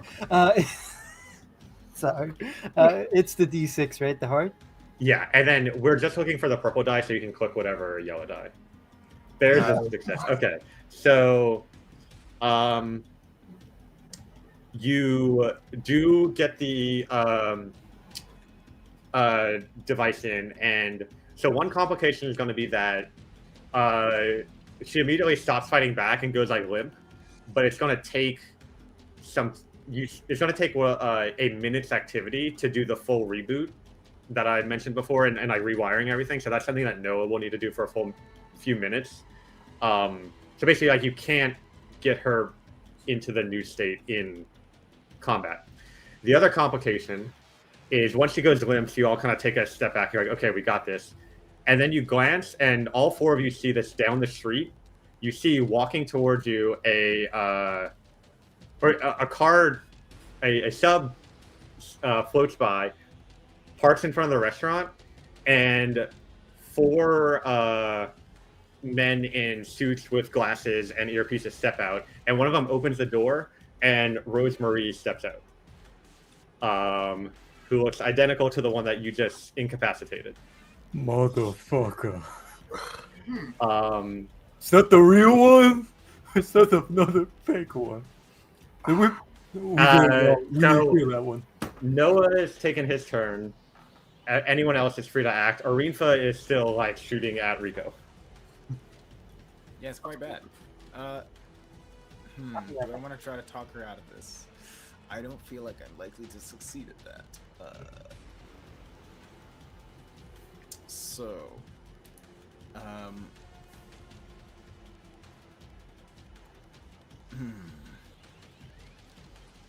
The best thing I can think of to do is to, like, she's shooting at me in the middle of a parking garage, which is insane to me. So here's what I'm gonna try to do. Can I use piloting to try to, like, escape her for now and, like, just, like, literally just jump out, go into flight mode and just try to, like, lose her a little bit. It's not. I know it's not going to be for a long time. She's will eventually catch up with me, but just briefly, like, lose her so that she's not going to be, like, firing down at my friends while I'm trying to help them. Yeah. Are your mechs capable of flight? Yes. Okay. So yeah. You can definitely do that. That would be an improvised action. So go ahead. The parking garage is kind of tight quarters for your mech, so I'm going to give you a disadvantage. So this will be hard. Yeah, that's why I'm trying to, like, jump out and, like, not be in the parking garage anymore. Right. But yeah, so, like, getting in and out will be that kind of dodging and weaving. So go ahead and make that roll with the hard fortune die. Just for reference, my mech is actually very lightweight and not actually super powerful or heavily armored, but it relies a lot on the shield stuff to keep itself alive. So okay, I mean, if it's more of that, like, nimble build than something big and bulky, yeah. I think that would give you an advantage. So that'll cancel out the disadvantage. So go standard. Oh, okay. All right, and I'm rolling piloting. Standard. Here we go. Okay. All right, so you're able to get out. But what's going to happen is kind of two things simultaneously. One is she's going to stop shooting at you, and you hear, because she left the intercom thing on, you hear her say, RMM, come in, and then stops paying attention to you, and she's going to take her mech out and go down towards the rest of the party, and is, like, heading in their direction. So y'all see this other mech come out of the garage. So Rico kind of gets away and is safe for the moment, but now she's heading towards y'all. At the same time, the real Rosemarie sees this, and her security guards start, like, draw their weapons. They're freaking out, and one of them, like, pushes her back into the vehicle, and the driver, like, starts not leaving quite yet. She's still there, but they're, like, getting ready to drive away. Garmin or Koso, who's next? Yeah, so Koso's kind of, like, letting the limp form of the other robot that we found go kind of drop to the ground. He'll look at Garmin and go, "Do we need both?" And then he's gonna try to charge in. Like he's going to try to run past, he's going to try to draw fire. Actually, he's going to try to run in towards the security guards that are pulling the guns out, and he's just going to try to rock one of them. Not trying to do any lethal damage, but just trying to throw a hard punch, trying to just take them out before they start shooting at Noah and Garmin. At the security guard? The security guards, yeah. Okay. Let's see. Yeah. I can't think of any advantages or disadvantages here, so D8 standard and make a roll for that attack. All right.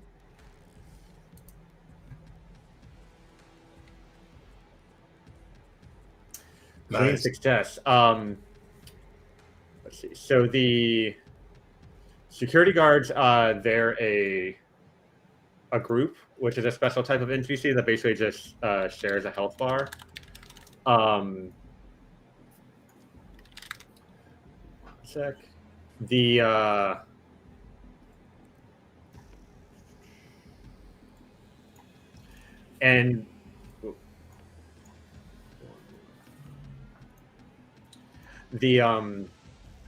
So the way that works is as you decrease their health, their damage decreases. So how much damage do you do with that attack? It's base 1 by default, and then any abilities you have that increase it will increase it. Oh, I think that's just. So probably your. Oh, actually, I do a little bit more. So I do an extra point due to unarmed weapon specialty. Yep. Alrighty, so that's 2 damage to the security guards. So, and one thing I still need to work into the website, but I had this idea for in-person games, is that NPC health is represented by dice. So you always know exactly how much health NPCs have, and that tells you what level they are. The security guards are level 2, so they have a D8 for health. But because they're a group, you reduce their health to 6. That bumps the group down to level 1. So now they're only dealing 1 point of damage per attack. And the website does all that for me. Nice. So you knock this one guy out. There's still 3 others. That was your turn. Garmin, what are you doing? He takes out a wrench in one hand, brick in the other, and despite what he's been told on multiple occasions, he's going in with full bloodlust. In his head, clown like carnival music is playing as he just lets out a roar. Probably not good for us being stealthy, and he goes ham. Alrighty. Go ahead and roll an attack, and I assume you have some abilities that'll come into play here. Yes. First attack.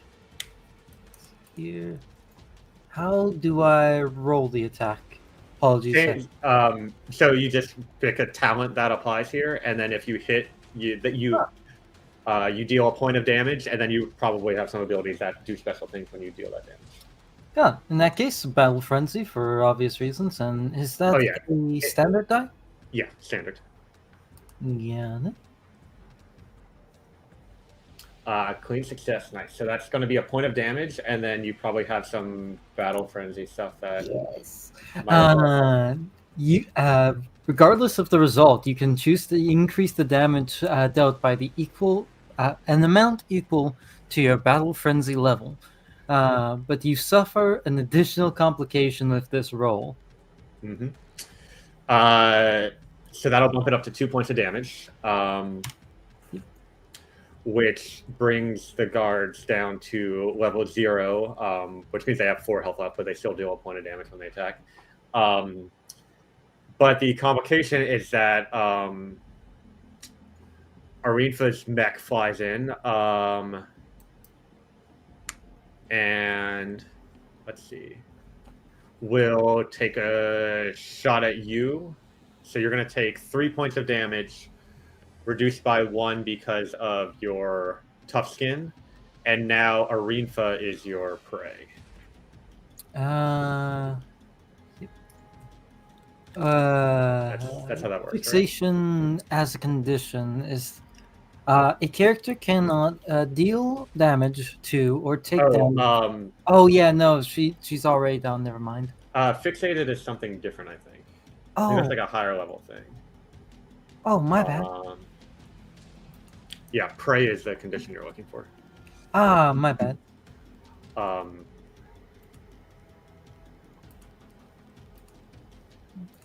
So yeah. So how much damage is that again? 2 damage because of the armor. 2 after the armor. Yep. Yep. I have a question. Oh, that not that far. Yeah. When does a hero enter desperation?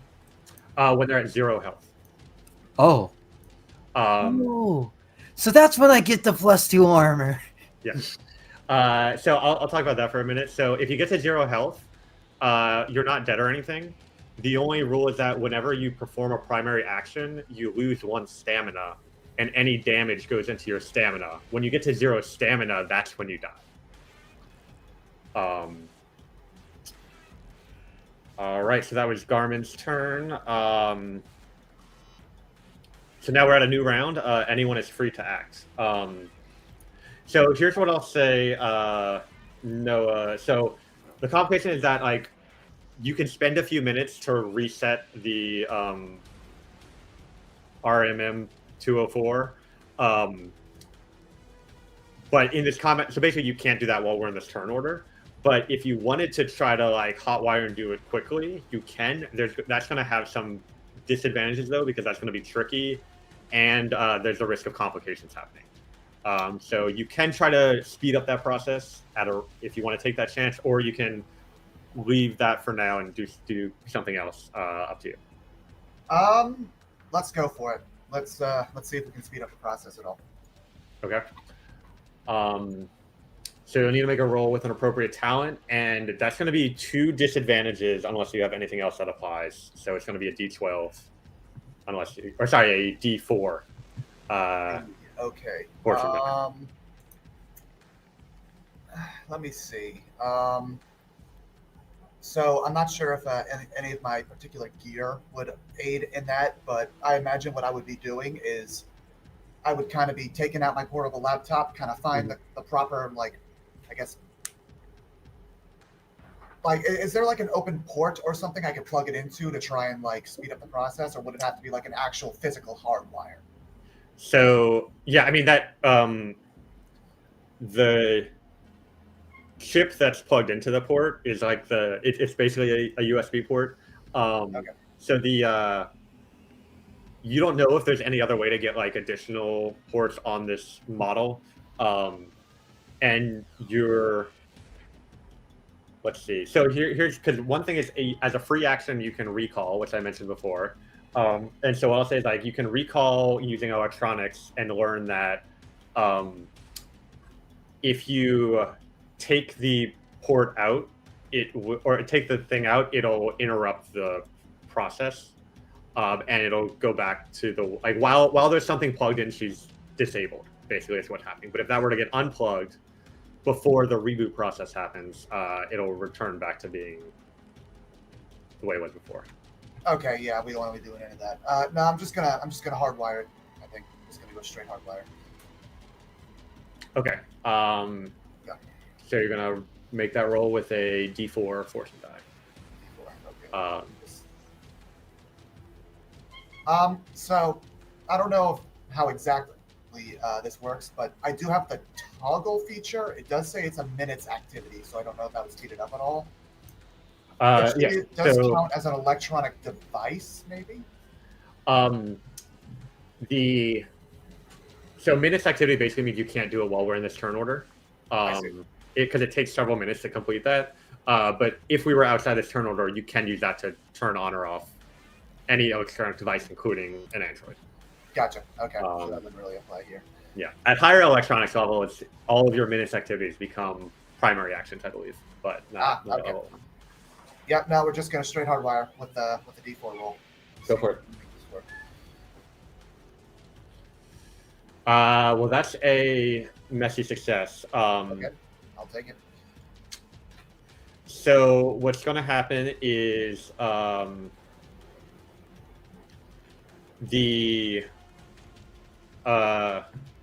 you speed up the reboot process, and she kind of wakes back up. But the complication is going to be that Arinfa's mech flies down into the alleyway, and you have to like jump back to avoid getting like crashed into by it. And it lands and kind of faces towards you, and now it's between you and RMM 204. Specifically, she's using an ability where until defeated or otherwise circumvented, no character can get past her. And she's saying over the intercom, like, I don't know who you are or what you're doing here. But you're gonna rip out your spine. As Garmin's gonna charge straight towards the mech, wrench in hand. Go for it. God. Battle Frenzy. Standard. Message success. Nice. All right, so that's 1 point of damage normally. Do you have any abilities that apply here? I'll take an additional complication in order to do even more damage, if that's possible. Garmin would know vehicles, they would only take one damage regardless, right? Unless Frenzy would go over Volition is very asymmetric, so that's how it works for player vehicles. NPC vehicles just follow the rules for NPCs, and they do have some special things, but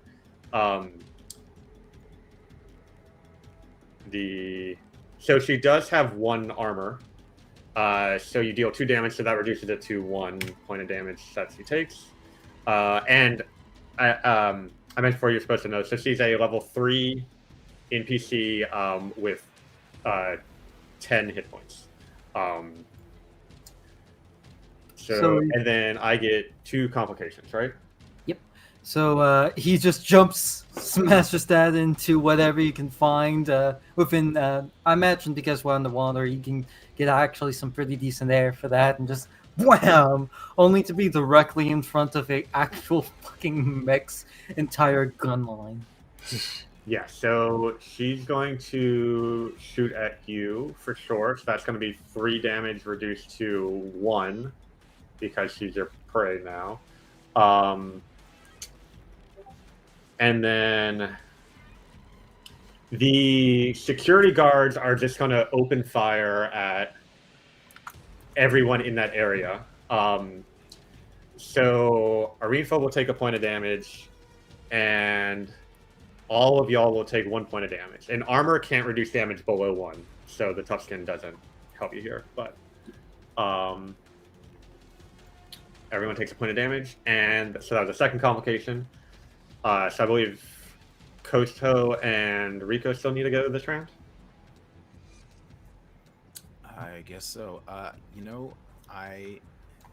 think all of you are gonna hear over the communications, just like, so much for doing this quietly. Rico's gonna fly over and just, oh man, actually, I was gonna just open fire on Arinfa's mech, but now Garmin is on it. So maybe that's not a good idea. We've had this bet before. He can take. I might as well use my special ability that I get. I would like to just use my gunnery power to just unload my weaponry on her mech, which is a series of laser fire. Okay. So gunnery weapon specialty is a pretty unique ability, and the website doesn't quite support it. So are you using the weapon specialty, right? Yeah, I'm going full out here. I'm firing as much as I've got. So you spend 1 ammo, and then you roll your gunnery talent die 3 times.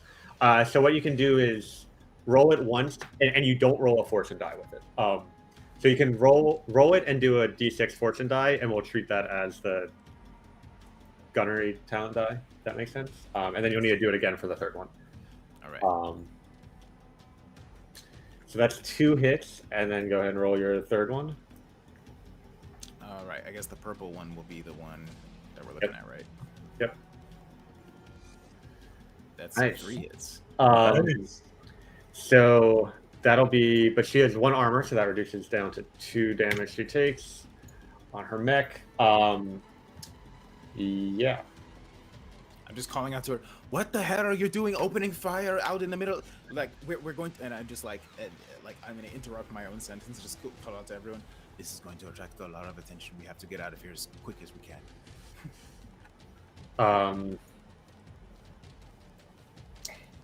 Kosha, you're up. Is the car still there?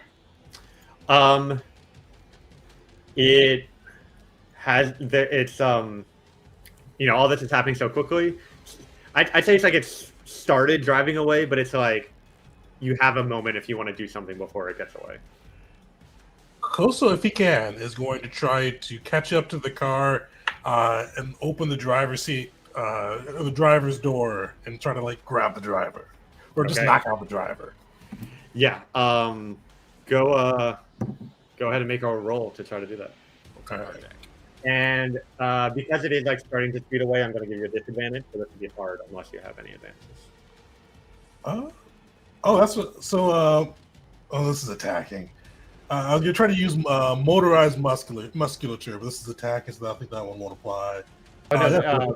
Well, let's see. You can either try to open the door and like pull the driver away from the wheel so he can't control the car, which would not be an attack, or try to just punch the driver and attack him. And I will say that like because of the way the rules work, like the driver would be a level 0 NPC, so he has 4 health. So you're probably not going to be able to knock him out in 1 attack. Okay. So it's up to you which approach you want to take there. But you can definitely use motorized musculature if you don't do the attack. If you do the attack, like wind up would be an option. Perfect. Yeah, I'll use motorized musculature, so that'll give me a success on my fortune die without rolling, and that's going to roll my pugilism die. Right, and you spend 1 stamina to do that, I believe, right? Yeah. Yeah.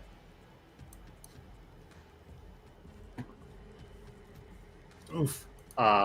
So someone else can aid, or you can spend stamina to try to reroll. Garmin. You're muted. Or muffled, I should say. Oh, sorry. Garmin could throw that brick he was holding. What's that? Chekhov's brick. He has to at this point. Yeah. All right, go ahead and make a roll. And it's just the talent die that matters here for this. Yeah. Nice. All right, so with your help, the you pull the you go to pull the door, but it's like kind of get, but the driver reaches out and grabs the door at the same time, so you're like both pulling it, and then the brick hits the door, knocks it out, and you pull the driver like all the way out of the car. And because he was like pressing on the gas, like it goes for a little bit and then slows down and stops. So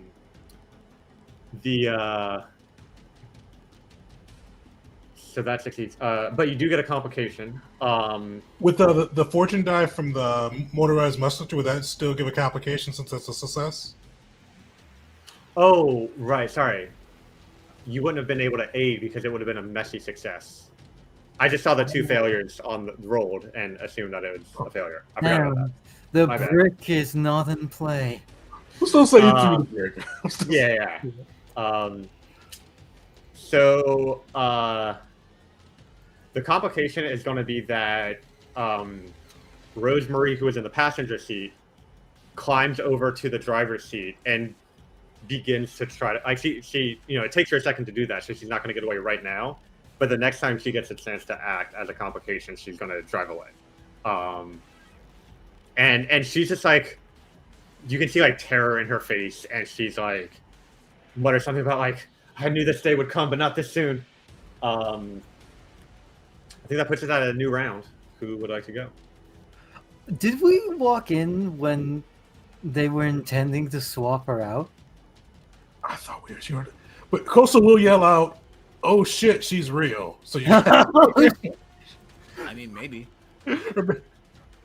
Ramps.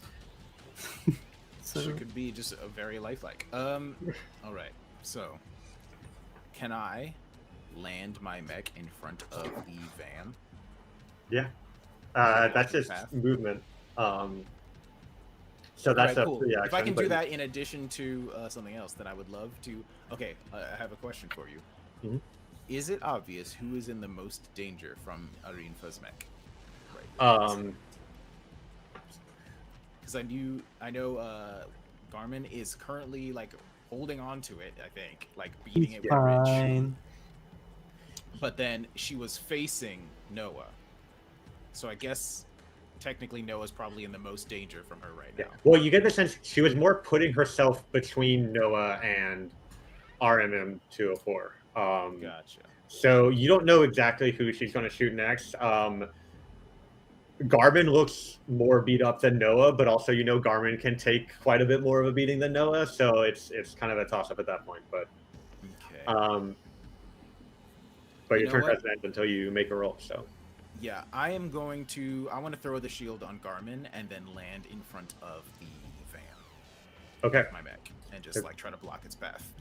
go ahead and roll. So I'm like to- flying overhead, and I like just quickly flit over. Like my mech moves like an armored core mech, like just like leaping back and forth.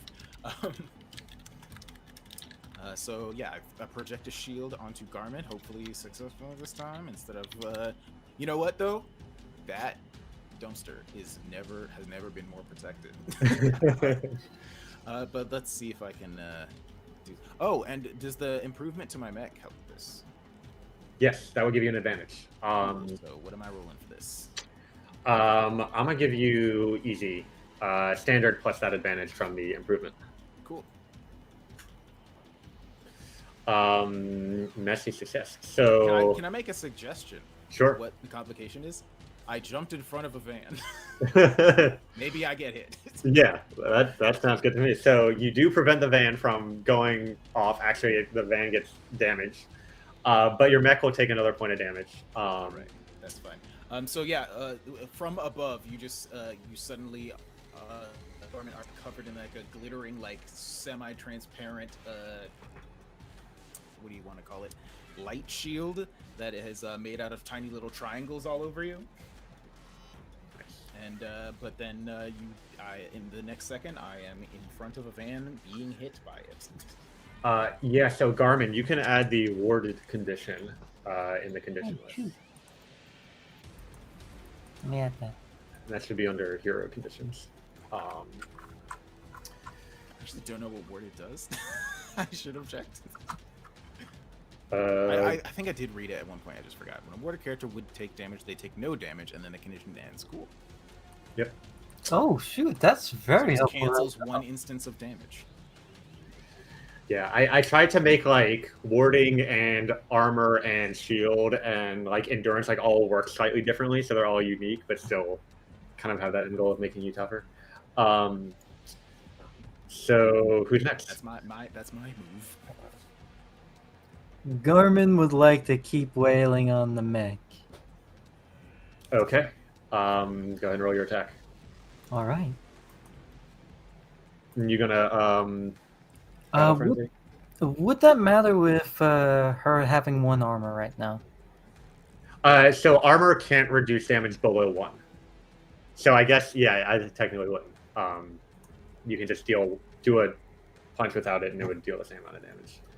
So taking this wrench, just trying to smash his way into the cockpit to get to her, rather than technically fighting the mech as a whole. Let's see. Oh no.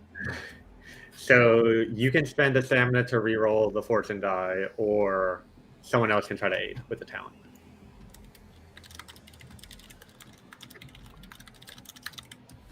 Yeah, DaCosta's like his his cybernetics frequently spark Garmin. So you see as he's like holding the door with Rosemary trying to like keep her from getting away, you see the cybernetics just spark up and just like light into Garmin's wrench.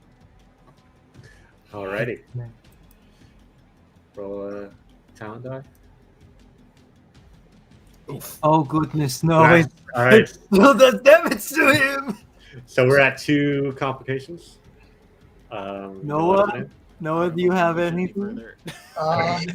I'm trying to think, like, is there any way, if there's any way I could do like something with electronics to try and Like mess quick with the hack? mech or something. Quick hack, cyberpunk style. There could be a panel on the back of the mech that it's both like you might be able to figure out something if you roll well enough, but Sure. Let's go with that. Let's try it. okay. Roll a talent die. And we'll just ignore the fortune die. Oh no. All right, we're at 3 complications. Can we go any higher? Can we get more time? Unless Is it Rico got possible- something he wants to try, we may have to get another I'm guy. kind of sort of imagining like I ran over and jumped in front of the van, and I kind of feel like I can't see you from where I am. But that's just the way I've been imagining it. I don't necessarily know if that's the case. But I don't know if I want to push this any further. Like, if we- It's funny though. We might want to just take the L at this point. No, push it as far as it can go. Alrighty.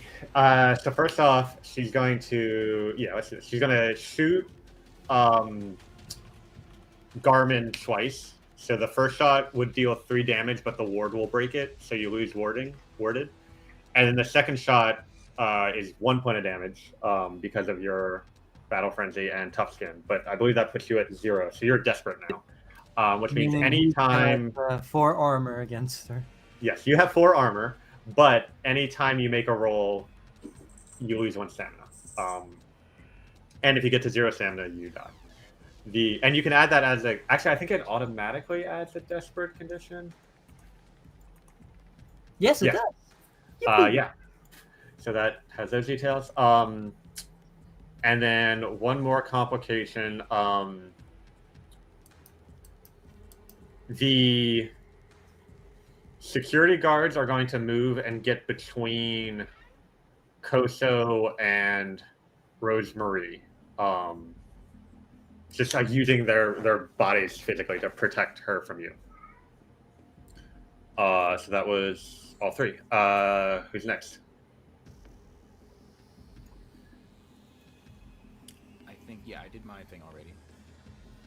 So Go ahead. no, sorry. So am I still? Is the mech still between me and the not Anna Marie or Rosemary? Yes. Okay. I'm gonna take another crack at that panel on the back. I'm like, okay, I saw it the first time. I have a little more experience. Let's try it again. Do that. Try and shut this thing down. Okay. Go ahead and make a roll. These are going to be hard because these mechs are kind of well defended against this sort of infiltration. Yep. Okay. Messy success. So you what I'll say is that you are able to weaken the mech and like you kind of throw off its firing algorithm. So that's going to reduce its level by 1, so it's going to deal less damage. And let's see. But as a complication, she's been doing a lot. Who else? I think this. No, she'll turn and shoot at you,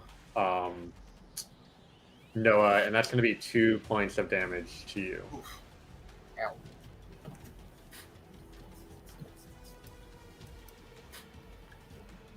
Ow. Koso, you're up. So he's got the security guys in front of him, so he's just going to start trying like smashing through them, trying to get back to the car. And hopefully it's still good enough to drive. Hopefully it's still good enough to drive, but not have her drive it away, because that's his getaway plan. So he's just going to smash one of the security guards. Okay. Let's see. Go ahead and make a roll. All right. Oof. All right. All right, I have something to do. Okay. Sorry, go ahead. Time for another stack of complications. Crafty. His cybernetics are up. I had words and then they failed me. They're better than average. They didn't- Maybe you try to do the help on this one, because aren't you like in danger of dying if you sacrifice too much more stamina? I feel like Garmin's relatively- fine. All right, whatever you say. So helping doesn't cost stamina. It Oh, just doesn't? introduces the risk of another complication. Ah, Yeah. If you so actually in the actions, if you scroll towards the bottom, you'll see reactions, and there's one called reroll and one called aid. Those are the two things that I'm describing here. So aid is when another hero rolls a failure. You can describe how you use one of your talents. And then reroll is to spend one stamina on your own roll. But that's a success on Garmin's fortune die. So that turns it into a messy success. The cybernetics are better than new. How much damage do you deal? So my health's below my constitution, so I do 2 damage to him. Nice. Okay. You knock out another. Are you like punching to knock out or to kill? Yeah, or... he's punching these guys to knock out. They're not a Pexi. One question I have: so because I know there's a charge of power. Do I start with any charges, or am I uncharged at the moment? You're uncharged at the moment. Okay. So because that's a power, you have to use your action and roll dice to do it. And the other thing is that whenever you take an activity, which is basically anytime outside of combat, the charges go away and you lose stamina for each charge. So you have to like use them and then, or like activate it to gain them and then use them in that same combat, or else you'll lose stamina. It's kind of the idea. But let's see. So yeah, you dealt that. So you knock out one of them. There's one security guard left. And he's just like, you Apexi scum. You're not gonna get to her. I'm gonna die protecting Rose Murray. And then for the complication, he's gonna shoot you, but because it's just one guy left, he only deals 1 point of damage. Nice. All right, so that's everyone. New round. I would like to do some with Garmin very quickly. Endurance, healing surge. Now's the time, I guess. Now is the time to get my health back up above 0. Alrighty. So yeah, you actually, and one thing you can do, if you go to activities and then go to, there's one called patch up. That's the one you're using, and you click perform. It'll do the health adjustment for you automatically. Oh, thank you. Yep. So yeah, outside of combat, anyone can do that patch up activity where you spend a stamina to regain all your health up to your current stamina. But endurance talent lets you do it in combat. So I'm back up to 5 HP. Nice. But you need to roll to avoid trouble. So I shall do that once the activity is fully performed. It is still loading. that's right. It might be stuck. You might need a refresh. Got it.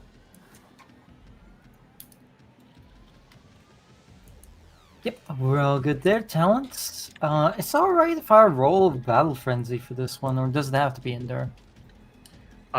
It's whatever you think makes sense for the way that Garmin is kind of protecting himself as he's acting up.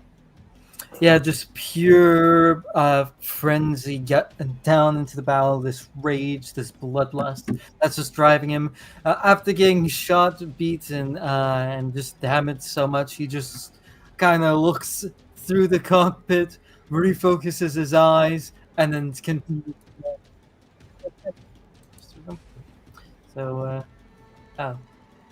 Okay, so because this is a roll to avoid trouble, so it's a little bit different to where you're just going to see if you get a complication or not. So you're going to get a complication, and doing a reroll or an aid wouldn't change that. So let's see. Yeah, Arinfa is going to take a shot at you, Garmin. She's still your prey, so you take 1 point of damage. Got it. How is she reacting to this, like, blue collar worker, graying, looks rough, person just raging, trying to bash his way into the cockpit while taking what would destroy any other person, building, or possible mech? You see her like pulling on like the trigger to activate the guns, and like over and over, and she's just like so frustrated. She's like, "You undertowners never know when to quit." Your mech is a lot weaker than his. Oh shit! You got hit by a car. Oh, I don't know if that picked up. Alrighty, who's next? Shit. So, can you? I want to like make sure I have a full picture in my mind. So currently, my mech is in the front of the van, sort of like with both hands on it. I'm imagining just like holding it, and keeping it from speeding off. Koso is currently fighting with a couple of security guards. Noah and Garmin are currently engaged with Arinfa in an alleyway off the side. Correct. Yeah, I mean it's you know y'all are in front of the building, and the alleyway is like on the side of that same building, so it's not far. But like you can't see. You can see like maybe just the guns in the front of Arinfa's mech, so you know it's there, but like you can't see the most of it. And then the you don't see the RMM 50 or 204. Gotcha. Seeing that, yeah, I would. Whether Rico, I think Rico would probably just assume yet another copy of this woman. Who knows how many of them they have. So I think he would want to try to deal with what he perceives as the biggest threat. So what he's gonna do, I'm gonna try something a little potentially crazy. And Koso did shout out she's real earlier, a little bit And ago. we know that for sure. Koso's guessing. Koso. Okay. Oh shit! This one's real. Yeah. All right. But either way, now that the van is at least not moving currently, Rico is going to boost himself up over and just land directly in front of Arinfa's mech. Alrighty. And just like, basically like just land, like press the two cockpits against each other, so we're like looking each other face to face. He's gonna try to just appeal to her. I want to reiterate, Carmen's also on the cockpit, so it's the two of you looking at each other. Well, I don't know how to describe a man that's just trying to bash his way in. No, you know what? Maybe not. Yeah, you're right. I don't know. This. No. It could I don't know work. if I this is a mean, good idea or not, you're if probably this is the gonna only work at person who can call him off right now, other from the other people. So if it helps at all, you know, Volition has a system for managing NPC attitude. So right now she's hostile. If you were to succeed on a check to try to reduce her attitude, it would bump her up to suspicious, which is she's suspicious, but she's not going to directly attack you. So that can be a way to get some breathing room and some time for conversation. Okay. But that's up to you. And then from suspicious, if you complete more checks, it goes up to neutral, friendly, and then allied. But all right, you know what? Actually, I'm going to do something a little simpler. I would like to try to remove the final guard from Koso's path so that he can do what he needs to. alrighty. Can I want to use my gunnery trait, but I want to just scare him off, force him to retreat. You know what I mean? Yeah, so that would be an improvise, not a gunnery weapon specialty, but you would roll the gunnery talent for that improvise, so you can do that. Okay, sure. Yeah, I just want to try to like I don't know, do the whole dance and like shoot at his feet or something, and just try to force the final guard protecting in the way to. Although he did just say he would die for her, huh? I mean, you can prove him wrong. I mean, so what that People means. say a lot of things. People say. Yeah. Yeah. So what that means is you're going to have a disadvantage because he is devoted, but that doesn't mean you can't succeed. All right, you know what? Instead of what I want to do, can I use piloting to just pick him up and grab him Yeah, in my mech? that sounds good. All right. Roll pilot. What kind of difficulty? We're looking for We're this? gonna go standard. All right. Messy success. So you pick him up, but he's gonna turn and shoot at you, dealing a point of damage to your mech. It leaves a couple of cracks in the front windshield. Yep. I don't know how much longer the shields can hold up. But I have cleared the way for you, Koso, to do things, hopefully. So with that, Koso is just going to try to like jump in the driver's seat and like push her out of the way and grab the wheel, and like if you can grab the wheel and kind of like push her into like the passenger seat and hold her back. Okay. Make a roll. Because you're trying to kind of do two things at once, I'm going to give you one disadvantage, so it'll be hard, unless you can think of anything in this scenario that might give you an advantage to cancel that out. He's so You- big and strong. He's going to spend his point of stamina to use his motorized musculature to kind of just really just hulk out and try to go through it. Sounds good. So that'll make the fortune die an automatic success. Sweet. He's going to use cybernetics on this one. He's just pushing his body like completely past its limits. Nice. Yeah, so that's a clean success. You take control of the vehicle. She kind of shouts as she gets knocked into the passenger seat. And so are you driving it anywhere or just trying to make sure that it doesn't drive away? Yeah, he's going to kind of whip it around and he's going to yell at Noah, Noah and Garmin, stop playing with the mech, grab the body, and let's get the fuck out. Okay. You don't have to ask me twice. Right. I got out of the way of the van, so he doesn't have to run me over to get out of here. Oh, yeah, I forgot you should have. Yeah. No, you're good. That's obviously just like quick step to the side. There it is. Just grab my mech barely touches the ground. So just jump over to the side. Mm-hmm. I guess I'm left. I want to do everything in my power to just round the mech, grab the body, and then just try to get out as best as possible. Okay. So because the mech is kind of intentionally trying to prevent you from getting the body, you're going to need to make a roll to try to get around it. Do you have a talent that applies here? I have the agile hereditary trait. If that would help. What does that one do? I gain advantage on rolls involving staying on my feet, outrunning another character, or breaking a fall. So I'll definitely give you an advantage here, but you still need to pick a talent to roll. And if you don't have any talent that applies, then you would roll untalented, which is a D4. Gotcha. I mean, I don't know how closely stealth would relate, because I'm not really trying to be stealthy. I'm just trying to be fast. I mean, right now she's mostly been focusing her attacks on Garmin, who's been in the face of the cockpit. So maybe you can use that distraction to take advantage of her not focusing on you and sneak around quickly. Yeah, that sounds good. Cool. So roll a stealth. So because it's a mech in an alleyway, it would be hard, but your agile gives you an advantage. So roll a D8. All right. Messy success. Cool. So you get to the RMM 204, and you're able to pick it up. It's a little heavier than you expected. And yeah, I think that'll be the complication, that it's heavy enough to where you can't get it to the car this turn.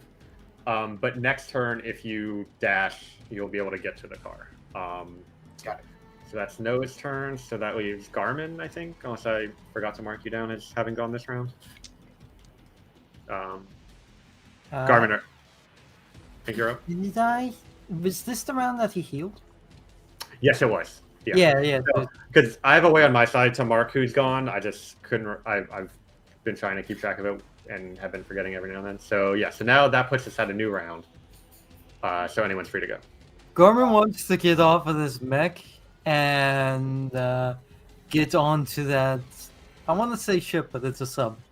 And I unfortunately must apologize. I can only see the cars from SpongeBob. You know, like the bus that's like a submarine. All right. Well, this is like a politician's vehicle, so it's a SpongeBob bus, but all painted black with tinted windows. Nice. Wondrous. Fat but cooler. Yeah. So he's going to just use dirt to take every blow and battering from this mech to try and just, I don't want to say ignore, but close to ignore as he can to get past it and towards the getaway vehicle. Okay. So, Coach, I imagine you brought the vehicle like right along to where the alleyway meets the street that they were at. As close as you could get in this turn. Yeah. So the mech isn't like holding you or anything, so you're able to just use your normal movement to step into the vehicle. Oh. So you still have a primary action if you want to do that. What would be the charisma roll again? So if you're trying to like make a charisma like roll, you pick a talent that you think applies, and if none of your talents apply, you roll untalented. Yeah, he's going to do that with our current accidental kidnappee, who may or may not be the real thing, and he's going to look to her like he's currently covered in a lot of blood, mostly his own, as well as some mech bits. So he goes, Don't worry. We have everything under control. You're Okay. safe. Is this the real one? Yeah, you're safe for now. just like bloody hands and messed up face. Alrighty, so I don't think any of your talents are going to apply here, so you can roll untalented. And given the situation, there's going to be a hard fortune die. So let's see how that goes. Messy success. So she seems to calm down for a minute. You're an undertowner. She at first thought it was like a Pexi trying to come kidnap her or kill her or something, but now she's like, oh wait, there's something else going on. The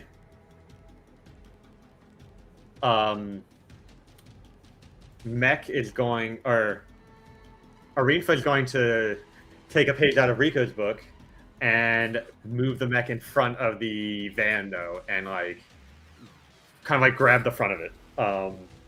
So that's your complication. Who would like to go next? Can I use piloting to tackle Arinfa out of the way in my mech? Definitely. Go ahead and make a roll. Alright. So I leap up into the air, land right next to her, and just absolutely boost my mech directly into the side of hers. I still have the improvement from earlier. What am I? What's the difficulty? Oh yeah. I say with that improvement, it becomes easy. All right. Nice.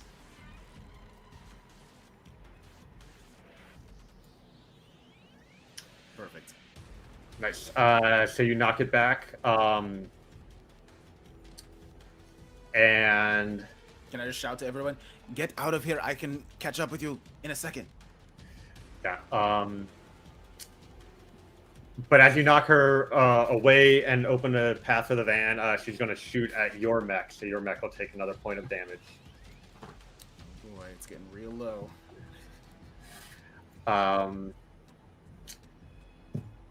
Koso and Noah, who's next?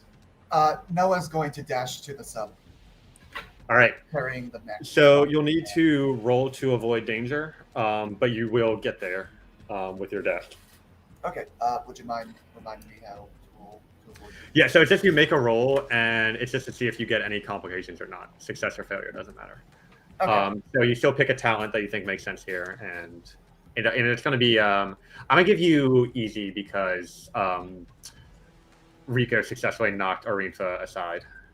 Okay. I think I'll just do the same, similar to what I did before. I kind of take advantage of all the distractions to kind of just make my way as quickly as possible. Go for it. Stuff. All right. Let me see. Nice, clean success. You dive into the back seat of the van, and your passengers are all loaded up. Koso, you're up. Koso is seeing like Noah get in. He's just trying to squeal the tires and just, or not tires. He's gonna push this up really hard and try to like rip out of there. Okay, so I'll say you basically are driving and taking a dash action.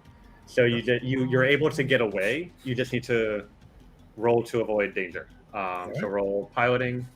You might get some shots on the way out. Perfect. Oof. Yeah. So I mean, I said like you're just driving a car, like that works, but Arinfo will get some shots out in your direction.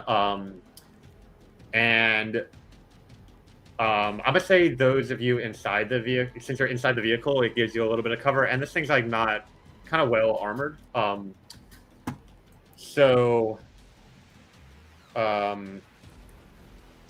But Noah, you're gonna take 2 points of damage. What's up? Could Garmin use his body to basically eat the shots?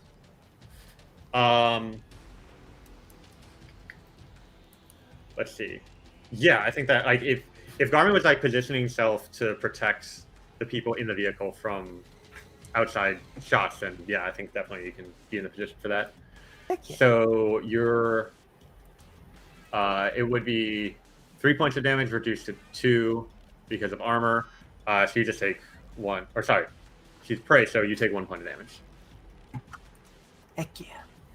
I Nice. love being tanky. All right, and the 3 of you get away with RMM, because you brought the RMM into the van with you, right? Yes. Noah? Yes. Yeah. So Rosemary sees this android for the first time and screams, but then y'all drive off. Rico, it's just you and Arinfa for the moment. Do you what do you do? All right, I had a plan for this. My mech is taking serious damage. The shielding on it is almost depleted entirely, and without the shield on this thing, this mech is basically made out of tinfoil. So, what I want to do, and it's because it's almost completely destroyed. The shield is almost gone now. I want to just set the mech to just automatically just boost straight forward and try to pin her mech to the side of a building, just like immobilize her and hit the ejector seat and get out. Okay, so you're gonna try to leave your mech behind and get out of there. Yes. Alrighty, make a roll to see if that works. All right. Oh man. So Rico is just like grabbing, just reaches down, like grabs like a small pack from inside the mech to like some of his gear in it, engages his hard suit, which does have a jetpack attached, luckily. But I'm just smashing the button. I don't know. Is this piloting? Yeah. maybe- Piloting makes sense here. Using your mech carefully and also having that ejector seat work properly. Yeah. All right. Here we go. And I'm gonna give you because you already like knocked her to the side, you kind of got her like in a good position to do this pinning maneuver. So I'm gonna give you easy. All right. So I've just set it. So I've basically like have stuck the thing in just full speed forward position, and I'm just blasting myself out the top of it. So here we go. That is a critical success. Nice. So what I'll say is I've never seen this happen before. Yeah. In this game. So this is the first time a critical success has ever been rolled in Volition. Oh, shit. Because It's me. well, I'm the one. partially it's because I recently changed how it works. It used to be you need an 8 or higher on both dice, which was impossible when you're level 1. Now it's a 10 or higher on the fortune die gives you a crit. So what happens is you smash her into the side of the building, and you hit it in such a way to where you see her mech immediately power down, and she kind of like gets knocked out. She's not dead, but you see her like unconscious, and you realize that like you're able to get away with your mech, and if that's what you want to do, but also like she's not in any position to fight at this moment, just because you happen to knock the mech in the right angle to where she hit her head hard enough to get knocked out. So Shit. He like actually kind of like feels bad about that. Like, he like he like disengages the speed boost that's pushing her mech into a wall. And backs up a couple of steps. His own mech took a little bit of damage to the front, just ramming her as well. He just sort of is it possible for a mech to stand and look awkward?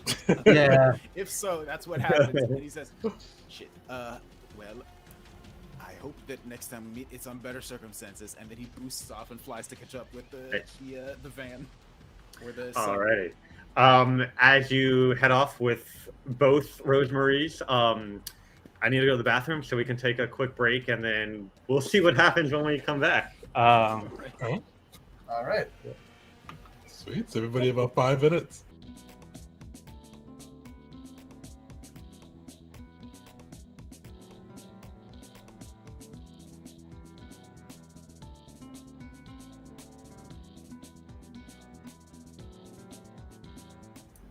Welcome back, everyone, to the second part of Volition, the system designed by Chris, our game master tonight.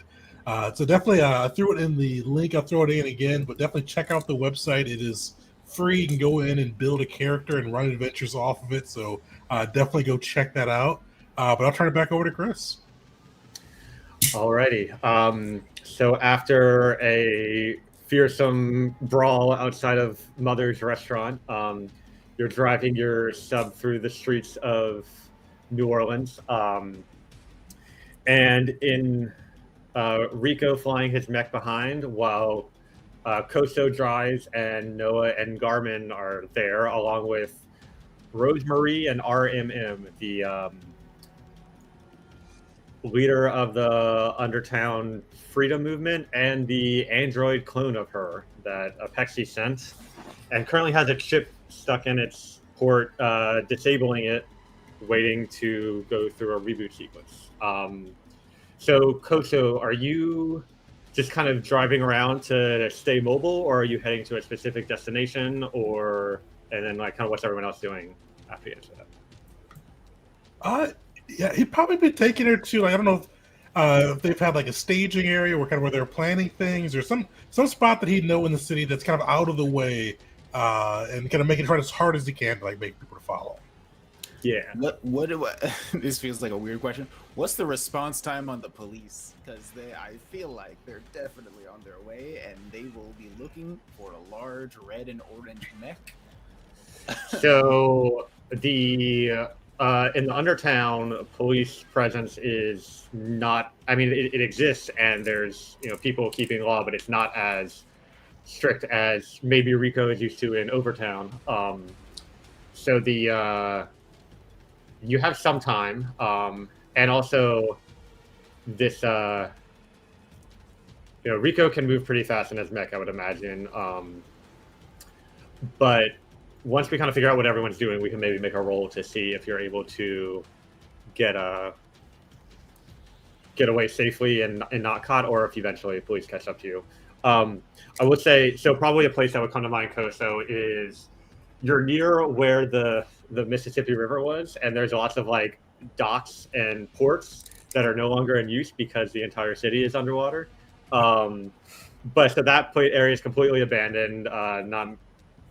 Nobody like lives there or makes a lot of time there. So you start heading in that direction. What's everyone else up to? Carmen would be making sure our impromptu passenger is not having a panic attack. Impromptu passenger is definitely a good way to put it. It's not like we didn't kidnap you. You're just our impromptu passenger. So he's just been explaining the situation and the job to her. Like, So that right there covers all the bases. And do you understand, or do I need to go again? I mean, I'm not surprised Apexi's trying to move like this. It's just I can't believe they would make such a accurate copy of me. It's a little unnerving, Well, to be fair, it's kind of better. I doubt you run hands like it does. No, no. Don't say that. I love it. She's just like speechless. But so where are you taking me? Java, where we going? Yeah, we need a place to lay low as soon as possible. I'm just following overhead. There's no way for me to be inconspicuous about it, unfortunately. Costa just says, I'm taking her to a spot. Need to know right now. Rico, just follow. All right, we don't know where we're going, but no one else is going to be there. Well, okay, so are you on my side or I don't know. do To be fair, you we could have been set up.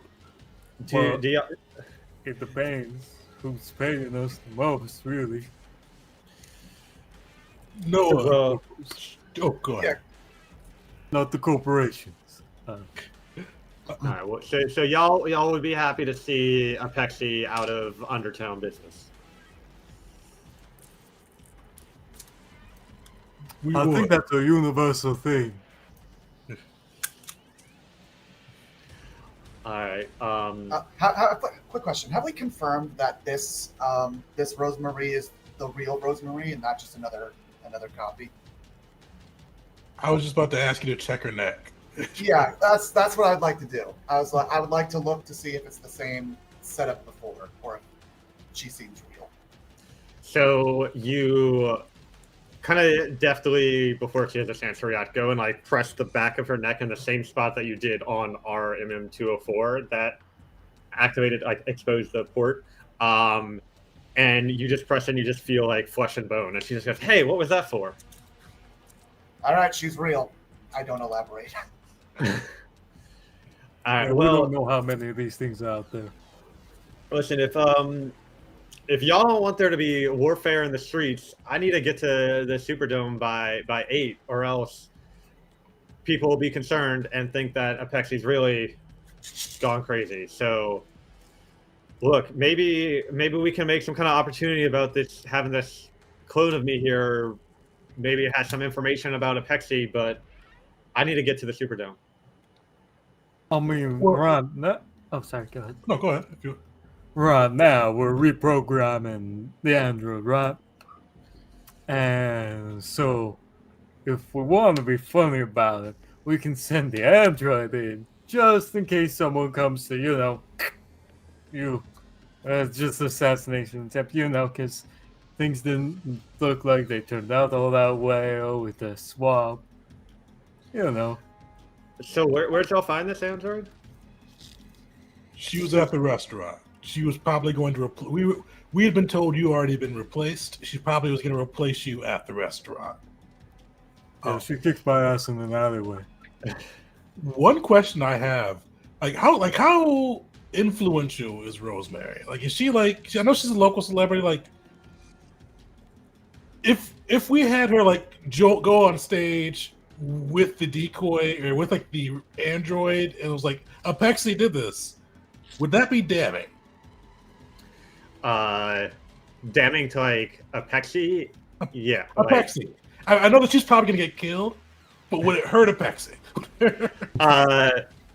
Yeah. So like, what you know about like Overtown, like obviously like the corporations hold a lot of power, but this is something that other corporations could point at, and like they would see that as, oh, Apexi has this ability to like clone people and essentially, and other corporations would feel threatened and they would like attack Apexi as a result. You would suspect. Yeah. You see anger burning in Koso's eyes, and he goes, "We need to get you in front of the people. You could bring the copy they tried to replace you with, and you need to tell everyone what Apexi did."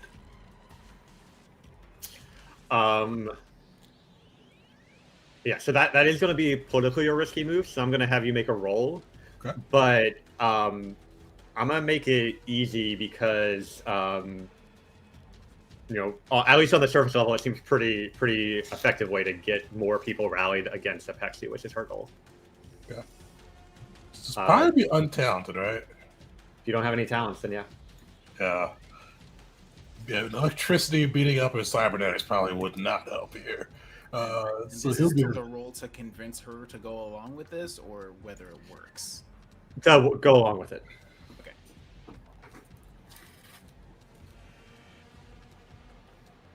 All All right. right. So do you want to spend Garmin, like- I'm stamina gonna or put a stamina on that. okay?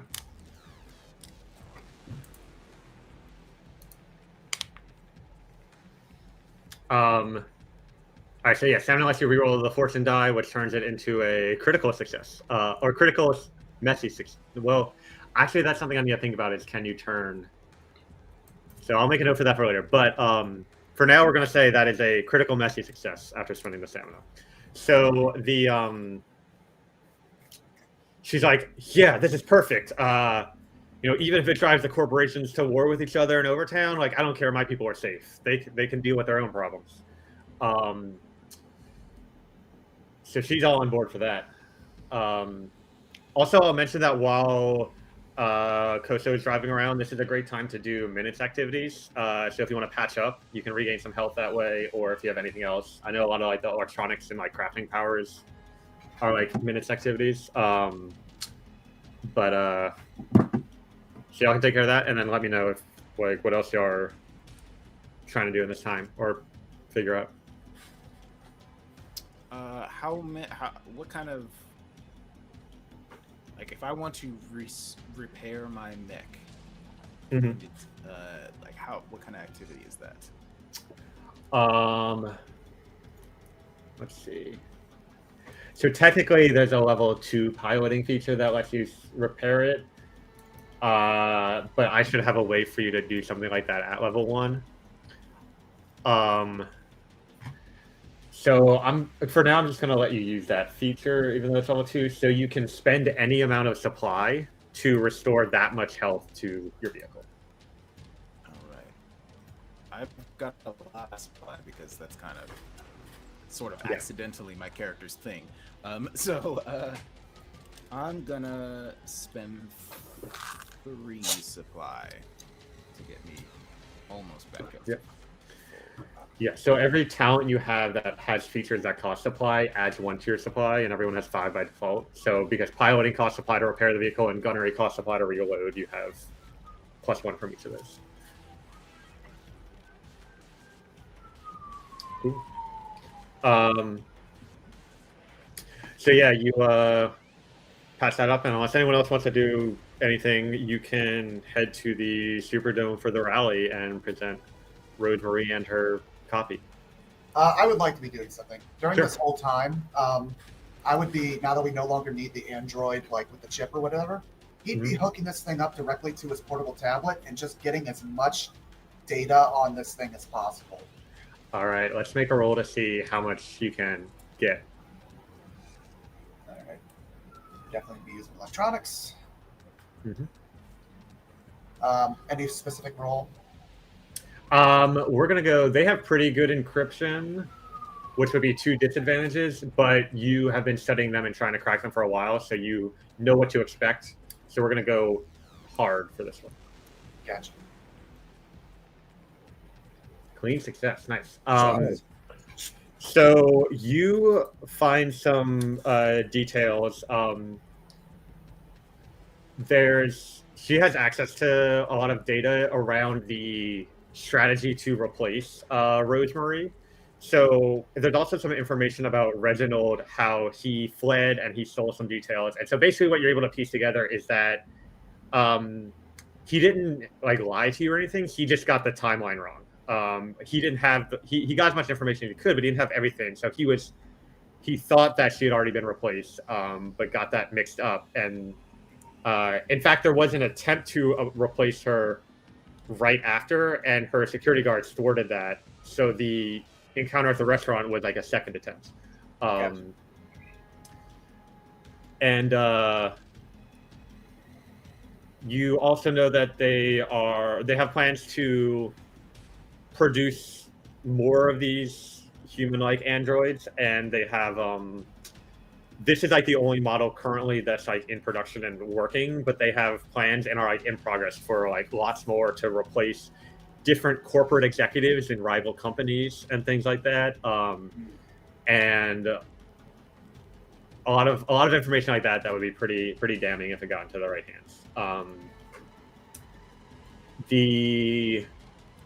She also has access to a bank account for use in, and this is something that like you'd be pretty surprised by, that like this AI has a bank account with a couple $1 million in it, and it's like the AI has access to that at its own discretion, which is like not normal. Which you can also kind of figure out that means now that you have access to this AI and all those, you know, account details, you can access that, and it'll just seem like the AI is taking out the money. Okay. And do I get the feeling that this is like a bank account specifically for this AI? Like it's not Rosemary's. No, it's for the AI to use in this mission. So there's details about you know, buying clothes to match match Rosemary, and like whatever the AI needed to accomplish this mission is what this bank account was for. Gotcha. Also mentioning that Arinfa, her job was basically to deliver the android to the swap point and act as like a lookout and defense if things got hairy, which they did. So she was contracted by Apexi to be there and do the stuff that she did and failed at. Gotcha. I guess I'll make as a side note, if we do plan on like exposing this android like at the Superdome, my idea would be I would wait until the news broke, and then I would personally withdraw all of the funds in that bank account and send it in as encrypted as a way as possible to my personal account. Yeah, so like transferring it through like 6 different offshore bank accounts until it finally ends up in yours. Yeah, I'd say with that role, you're definitely able to get that done. Yeah. Cool. Nice. All right, so Koso, you're heading to the Superdome? Yep. And with him driving, is he able to recuperate as well while driving? Or yeah, we'll say he has some like automated systems in his cybernetics that do some simple like repairs. There's a high level feature that lets you do that in like a more advanced way, but you can go ahead and patch up while driving. But yeah, he'd head to the dome afterwards. Alrighty. So you head to the Superdome, which is, last I checked, the largest indoor covered stadium in America. And Rosemary like tells you like, okay, if you go to this gate, this is where I was supposed to load in. You meet up with the recovered members of her security team, and at first there's guns drawn, but she's like, no, wait, they're on our side. They're trying to help. I apologize profusely. And one of the guys like goes up to you, Koto, and said, if you were on our side, why'd you have to knock me out? Well, you know that there was a thing we thought, and he points to the android. We thought that she was already replaced. It's a long story. But you're little bruised, but you're all right. You may want to go to a doctor because you want to make sure you didn't get any brain damage or anything like that. You're I fine. don't know how long you were unconscious over there, but it can have serious complications. Like concussions are no joke, man. No, Rico, listen. Orleans breeds some tough sons of bitches. This guy's oh. A different word to such a path. Yeah, you need to go to the doctor. Noah would like to say, please accept this as an apology, and he would like to take out the crumbled remains of the hush puppies from the restaurant and just place it in his hand. Wait, are these from mothers? These are the best. Oh no. Koso's like shaking his head. He's Hey, wait a second. Well, that's right. Where are mine? Where's Rico's?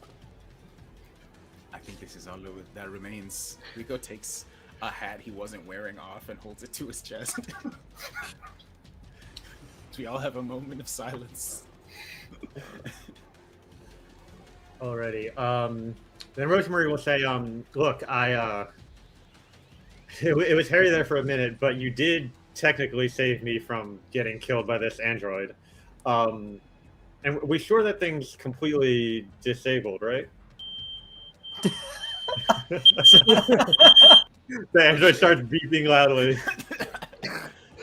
Also, I was about to say Noah's the. What's that? What's that? Sorry about that. People coming downstairs. That couldn't have been more. That's like the thundercraft during the last one shot. So what do y'all say? Sorry, can you remind me what she said again? She was just like that. And we're sure that robot's not like completely disabled, right? No, don't worry. Prime condition. And I kind of just like pat it on top of the head. Maybe me going alone on the stage with this thing is not such a good idea. If it's, I'll come out with you. I mean, especially you gotta say Apexi is terrible. I'd love to be right there as you said that. I can hold it for you. Yeah, I mean, you all seem pretty impassioned about helping out against Apexi. Would you want to say a few things to the crowd before I go out and give my speech? I'm not so good with the speeches, but you know what? I have a history of accidentally ending up as part of security details, so I suppose I can hang around in my mech. Normally, I'd say yes, but right now, I'm supposed to be in prison, and I'm not on parole. So, I have to bow out of that one. Thank you very much, but I will say, if you think it'll help, I could go into a little detail on the specifics of the mech, maybe try and make it a little more digestible to the crowd so they can really understand the severity of the situation.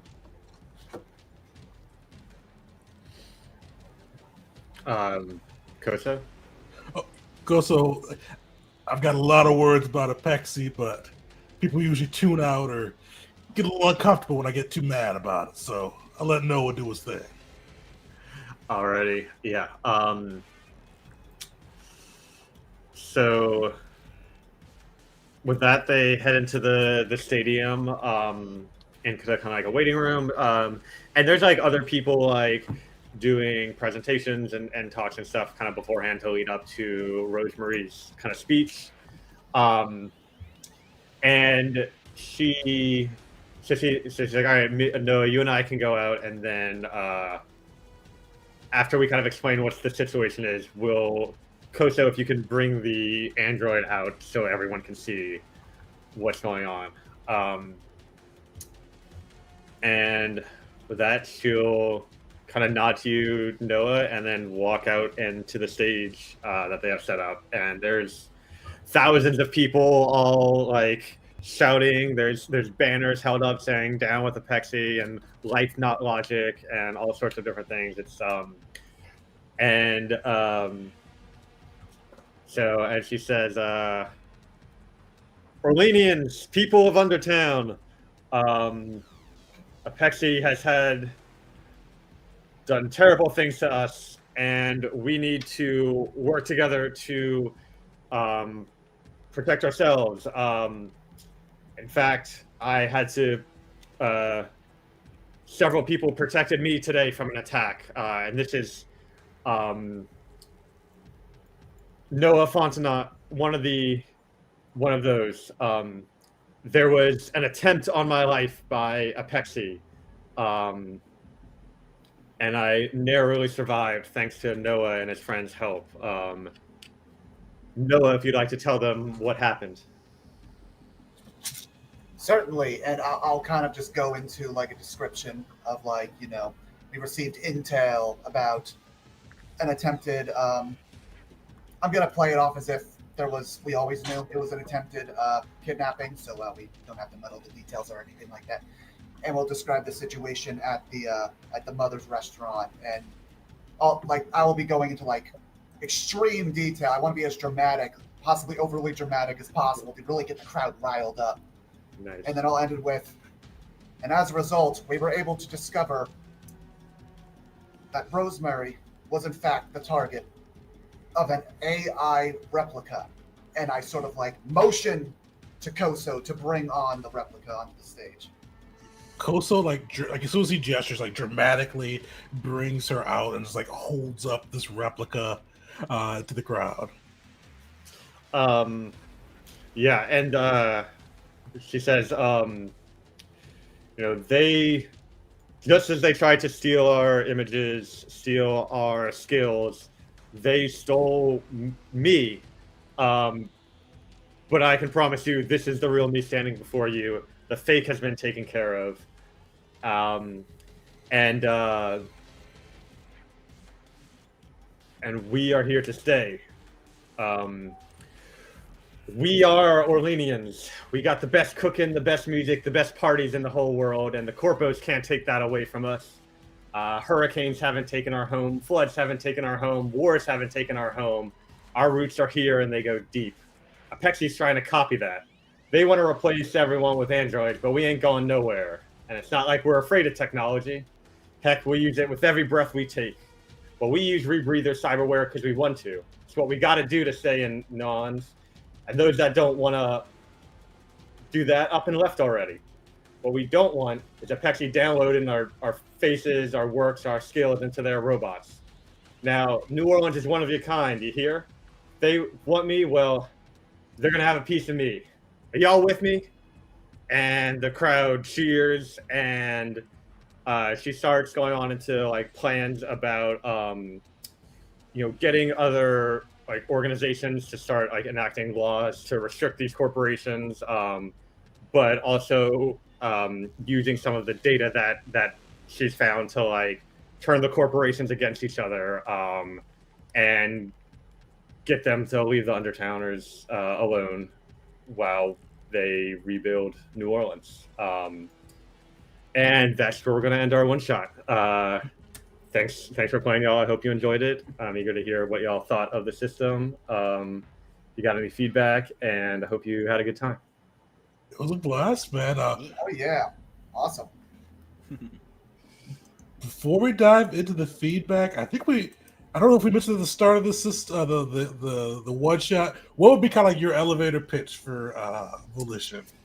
Yeah, so it's a digital first tabletop role playing game for telling heroic stories in any world you can imagine. So it's really, if you have a world that's not captured by a game out there, Volition will capture it for you and give you all the digital tools you need to run a smooth and easy game. The rules are simple so that you understand what the website's doing for you, but also gives you all that you need to not forget about things, keep track of health and conditions really easily, and just present everything in a really easy way for both the players and the narrator. So yeah, hopefully it accomplished its goals today for y'all. And I'll throw the website in chat again. For anybody that's watching this later, it's in the description as well. But completely free and a better website than a lot of like TTV RPGs that are out there already. So definitely go check it out and kind of have some fun with the system. But I'll turn it over to the rest of the crew now. Yeah, no, personally, I applaud you for making this. This is wonderful. This is fantastic. I especially love the site. I tip my hat to you. Goddamn. A lot of the abilities, I love the way they are, and the fact that combos exist. The amount of flexibility in this is fantastic. And yet again, I say I applaud you. Thanks. Yeah, I get really cool stuff. Every time people make new characters, I just get like blown away because it's like a classless system. So and there's like suggestions on which talents to pair together. But like when people make their own characters, it's like surprises me, and I get all these new cool ideas about like, oh, I never thought, I would combine a character with like crafting, but also like battle frenzy, and that created this interesting thing going on. So yeah. The customization aspect is just phenomenal, and the fact that it's very like you can use it with a ton of different like concepts. Like there's a fire power, but it could either be like magic for a more fantasy setting, or like maybe like a flamethrower or a lighter for like a more sci-fi or cyberpunk setting. It's just, I don't know, so many different options and a lot of different customization opportunities. Yeah. Cool. Rico's warding was originally written as like a magic shield, like like the shield spell in D&D, or that kind of like magic protection. But it makes complete sense as like a soft light kind of sci-fi technology that he's introduced in this cyberpunk world, which is really cool. Definitely, that was a good one I was going to mention too, because last time I played it, we played like a fantasy style one shot. So it's really cool to kind of see it go from fantasy to cyberpunk and still flow really well. Personally, I would love to host a one shot in this. I got a couple things I'm cooking up first. Fortunately, I like the Hollow Knights thing. I still need to throw up into Tegan's Discord to get people in there. But once I got time and there's a slot available, like I said, I'd love to host a one shot in this. Put in the ITP system setting rather. Yeah, and maybe after the stream, if y'all are interested, I can show you, because I have a ton of stuff on the narrator side as well to make it super easy to run.